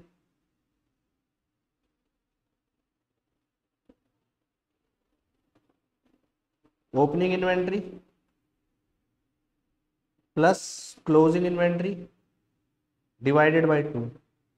एवरेज इन्वेंट्री आ रही है मेरे पास 80,000 की, ओपनिंग इन्वेंट्री मेरे पास निकालनी है क्या, सर आपको निकालना है क्या, ओपनिंग इन्वेंट्री निकालना है, क्लोजिंग है आपके पास 60, तो ओपनिंग इन्वेंट्री आपको पता नहीं है, तो ओपनिंग इन्वेंट्री आपको पता नहीं है, क्लोजिंग इन्वेंट्री आपके पास 60,000 डिवाइडेड बाई 2, मल्टीप्लाई कर दो बेटा 2 से 80,000 को, ये आ जाएगा 1,60,000, और ओपनिंग इन्वेंट्री और प्लस 60,000, 60,000 जाके माइनस हो जाएंगी तो ये आ जाएंगे बेटा 1,00,000 रुपए। तो मेरे पास ओपनिंग इन्वेंट्री निकल के आ जाएगी कितनी, 1,00,000। तो ओपनिंग इन्वेंट्री बेटा आपने कितने निकाल लिए, 1,00,000 रुपए की आपकी ओपनिंग इन्वेंट्री निकल कर आ गई। तो इसका आंसर बेटा क्या होने वाला है, 1,00,000 रुपए आपका ओपनिंग इन्वेंट्री होने, ठीक है। अब क्वेश्चन कह रहा है कि सर यहां पर नेक्स्ट वाले पॉइंट बेटा और लिख के हुआ है कि gross profit ratio is always higher than net profit ratio. क्या ग्रॉस प्रॉफिट रेशियो क्या हमेशा हायर होगा नेट प्रॉफिट रेशियो से, है ना। ये इसने एजर्सन दे दिया, क्या दे दिया, एजर्सन। रीजन कह रहा है टू कैलकुलेट नेट प्रॉफिट को कैलकुलेट करने के लिए इनडायरेक्ट एक्सपेंसेस हम सब्ट्रैक्ट कर देते हैं ग्रॉस प्रॉफिट से, एंड इनडायरेक्ट इनकम हम एडिट कर देते हैं किसमें, ग्रॉस प्रॉफिट में। तो बेटा या तो ये तो बता रहा है कि ग्रॉस, अब देखो एजर्सन और रीजन में डिफरेंस है, एजर्सन कुछ और कहना चाह रहा है, रीजन कुछ और बता रहा है, तो इसका तो दोनों का लिंक साथ नहीं बैठ रहा, तो मतलब ये करेक्ट एक्सप्लेनेशन है तो है नहीं। क्या मुझे पता है कि नेट प्रॉफिट को कैलकुलेट करने के लिए मुझे इनडायरेक्ट एक्सपेंसेस को बेटा माइनस करने पड़ते हैं, हाँ ग्रॉस प्रॉफिट में से, और इनडायरेक्ट इनकम को मुझे ऐड करना पड़ता है ग्रॉस प्रॉफिट में, ये तो मुझे पता है। लेकिन क्या ग्रॉस प्रॉफिट रेशियो क्या हमेशा ऑलवेज ज्यादा होगी क्या नेट प्रॉफिट रेशियो से, नहीं। अगर आपकी इनडायरेक्ट इनकम ज्यादा हो जाती है, अगर आपकी इनडायरेक्ट इनकम क्या हो जाएगी बेटा, ज्यादा हो जाएगी, तो मैं लिख देता हूं, अगर आपकी कौन सी इनकम, इनडायरेक्ट इनकम अगर आपकी ज्यादा हो जाए तो आपका नेट प्रॉफिट जो रेशियो है ना बेटा, वो भी क्या हो सकता है, मोर देन हो सकता है, ठीक है, समझ गए। तो ग्रॉस प्रॉफिट रेशियो हमेशा कभी ज्यादा नहीं हो सकता, नेट प्रॉफिट रेशियो भी बेटा क्या हो सकता है आपके पास, ज्यादा हो सकता है। कब, अगर इनडायरेक्ट इनकम आपके पास क्या आ जाए, ज्यादा आ जाए, तो उस केस में नेट प्रॉफिट रेशियो भी ज्यादा हो सकता है। लेकिन जो रीजन है वो कह रहा है कि नेट प्रॉफिट को कैलकुलेट करने के लिए इनडायरेक्ट एक्सपेंसेस माइनस करेंगे और इनडायरेक्ट इनकम को प्लस करेंगे, ये बात तो बिल्कुल सही है, करेक्ट है। मतलब मैं कह सकता हूं कि सर आर तो करेक्ट है लेकिन ए जो है वो इनकरेक्ट है, क्यों, क्योंकि कभी भी ग्रॉस प्रॉफिट रेशियो ज्यादा नहीं होगा नेट प्रॉफिट रेशियो से। अगर इनडायरेक्ट इनकम ज्यादा हो जाएगी तो नेट प्रॉफिट रेशियो सक्सीड कर जाएगा ग्रॉस प्रॉफिट रेशियो को, ओके, ये भी क्लियर। अब क्वेश्चन नंबर 29 पे चलते हैं, बहुत अच्छा पॉइंट है, कैश फ्लो का है। कह रहे कि propose dividend for the year ended 31 March 2025 and 31 मार्च 2024, कितना डिविडेंड है बेटा, 2,50,000 रुपए, 2,00,000 रुपए। शेयर होल्डर ने फाइनलाइज किया है कि जो डिविडेंड अमाउंट होगा वो 1,80,000 रुपए ही ड्यूरिंग द ईयर एंडेड होगा 31 मार्च 25 का in AGM held in the June July 2024। जो जून जुलाई 2024 में जो एजीएम हुआ था उसमें ही फिक्स हुआ कि भाई 25 में जो डिविडेंड हम पे करने वाले हैं वो कितना पे करने वाले हैं, फाइनलाइज कितना किया है बेटा, 1,80,000। इसका मतलब जो डिविडेंड पेड होगा वो भी कितना होगा बेटा, 1,80,000 रुपए का ही डिविडेंड क्या होगा बेटा, पेड होगा। अब कहता है कि unclaim dividend as at 31 March 2025 का वो कितने का अनक्लेम है, 90,000 रुपए का, ठीक है, 90, sorry, unclaim dividend as at 31 March है आपका बेटा 10,000 रुपए का, मतलब अभी तक डिविडेंड क्लेम नहीं किया बेटा, कितने का, अनक्लेम डिविडेंड है, अनक्लेम मतलब दोबारा से कहते हैं, शेयर होल्डर ने फाइनलाइज किया था डिविडेंड 1,80,000 का ड्यूरिंग द ईयर, कि इतना भाई फाइनलाइज हुआ 1,80,000, लेकिन कहता है unclaim, unclaim dividend as at 31 March 2025 का है 10,000, मतलब अभी तक इतना डिविडेंड क्लेम नहीं किया गया, अनक्लेम मतलब शेयर होल्डर ने अभी 10,000 रुपए डिविडेंड के नहीं मांगे। तो बताओ अगर मैंने जो डिविडेंड पे किया होगा, बताओ भाई, दोबारा देख लेते हैं।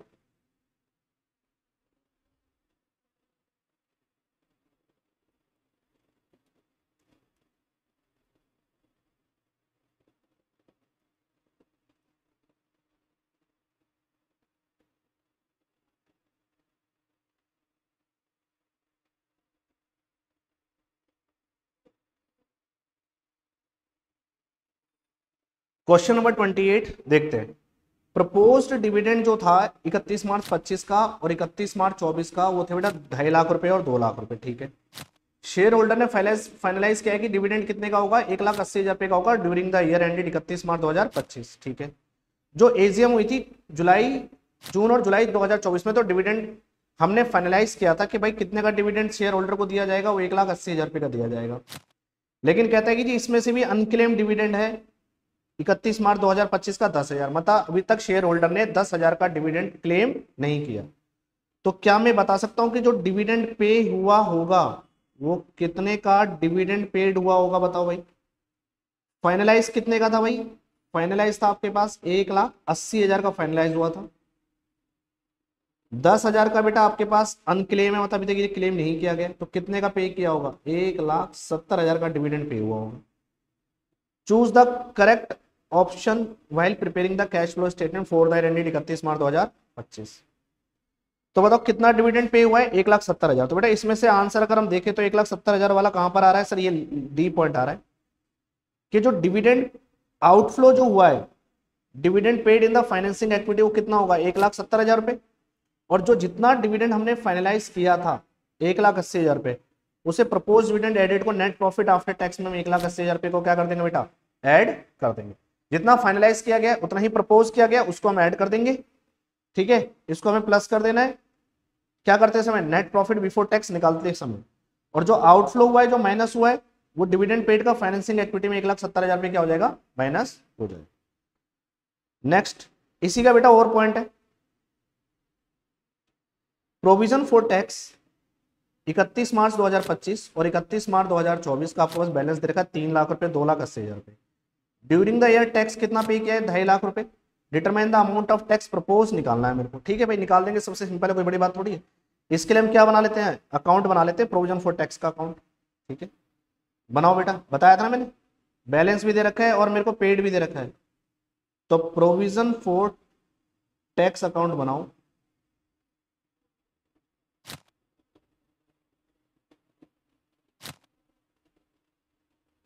बाई साइड लिखेंगे बाई बैलेंस ब्रॉट डाउन, और डेबिट साइड लिखेंगे to balance carried down. Liability provision for tax, तो बाई से स्टार्ट करेंगे, क्रेडिट साइड से। कितना बैलेंस है बेटा? चेक कर लेते हैं। सर कितना बैलेंस है? ये बैलेंस है प्रोविजन फॉर टैक्स का 24 का और 25 का। तो पहले 25 है फिर 24 है। 25 का है 3 लाख, 24 का है बेटा हमारे पास 2,80,000। तो बाई बैलेंस बीडी 2,80,000, और ये बेटा कितना आ जाएगा? 3 लाख। दो बैलेंस दे रखे थे, 25 का और 25 का तो बेटा, और 24 का। 25 का ये रहा और 24 का ये रहा। ठीक है, और कितना हमने पे किया है? 2.5 लाख रुपए। तो जो पे किया उसे टू साइड डाल दो, टू बैंक अकाउंट के नाम से पेड आता बेटा, बताया था ना, पेड डेबिट में डाल दो 2,50,000। तो 3 और 2 कितना हो गया? 5,50,000। 550 में से 280 घटा दो तो ये आ जाएगा, बाई साइड डाल देंगे statement of P and L. यहाँ पर क्या आ जाएगा बेटा? पेड है तो बेटा मेड निकल के आ जाए, तो मैंने आपको बताया था पेड गिवन होगा तो मेड निकलेगा, मेड गिवन होगा तो पेड निकलेगा। अब 550 में से 280 को बेटा माइनस कर दो, 2,70,000 रुपये का हमारा निकल के आ जाएगा बेटा पेड। मेड निकल के आएगा 2,70,000, पेड कितना है? 2,50,000। पेड गिवन होगा तो मेड निकलेगा, और मेड गिवन होगा तो पेड निकल जाएगा। आपको ध्यान करते हैं कितना आएगा बेटा इसका आंसर? हमसे पूछा था determine the amount of tax propose during the period. ये बेटा निकल के आया आपका आंसर कितना? 2,70,000। तो इसका आंसर कितना आपके पास? डी आंसर होगा बेटा। ठीक है, तो इसका आंसर आपके पास क्या होगा? 2,70,000 इसका आंसर होगा डी। लास्ट क्वेश्चन है बेटा, क्या कहता है? Which of the following is cash flow from operating activity for a financing company. ये बात किसके लिए कर रहा है बेटा? फाइनेंस कंपनी के लिए बात कर रहा है। तो फाइनेंस कंपनी के लिए कौन कौन सा पॉइंट है जो फॉलोइंग होगा कैश फ्लो फ्रॉम ऑपरेटिंग, मतलब ऑपरेटिंग एक्टिविटी कौन कौन सी होती है फाइनेंसिंग कंपनी के केस में? तो फाइनेंसिंग कंपनी के केस में बेटा क्या बताना है इसमें बताइए, कि फाइनेंसिंग कंपनी का काम ही क्या करना है? पैसे लेना है और फिर पैसे को आगे दे देना है, इन्वेस्ट कर देना है, और इन्वेस्ट करके वो क्या करते हैं बेटा? डिविडेंड रिसीव करना उनका काम है। तो डिविडेंड जो उनको रिसीव होगा वो उनके लिए क्या माना जाएगा? ऑपरेटिंग एक्टिविटी का पार्ट माना जाएगा। तो आई होप सो बेटा आप सभी बच्चों ने बेटा क्वेश्चन नंबर 30 तक मेरे साथ क्वेश्चन सॉल्व कर लिए। हमने 1 से लेकर 16 तक और 27 से लेकर 30 तक एमसीक्यू क्वेश्चन जो थे पैटर्न वाले सारे क्वेश्चन सॉल्व कर लिए। मैंने आपको फुल फ्लेश तरीके से पूरा करके भी दिखाया है और उसके शॉर्टकट भी बेटा आपको समझाया। तो आई होप सो बेटा आपको ये वीडियोस काफी अच्छी पसंद आने चाहिए बेटा मेरे हिसाब से। तो आई होप सो आपको वीडियो अच्छी लगी होगी। मैंने जो भी बेटा 16 क्वेश्चन और 27 से लेकर 30 तक पहले फुल फ्लेश कराए, फिर मैंने उसका शॉर्टकट तरीके आपको दिए, है ना। तो बेटा इस वीडियो को आप ज्यादा से ज्यादा बेटा शेयर करें मेरे दोस्तों को, ठीक है, जिससे उनको हेल्प मिल पाए कि कैसे फुल फ्लेज तरीके से सॉल्व होंगे, फिर शॉर्टकट तरीके से भी सॉल्व हो जाए। ठीक है, तो बेटा आज हमने एमसीक्यू पैटर्न क्या कर लिया, पूरा सॉल्व कर लिया है। आगे के क्वेश्चंस को हम आगे वीडियोस में देखेंगे। ठीक है, ओके बाय।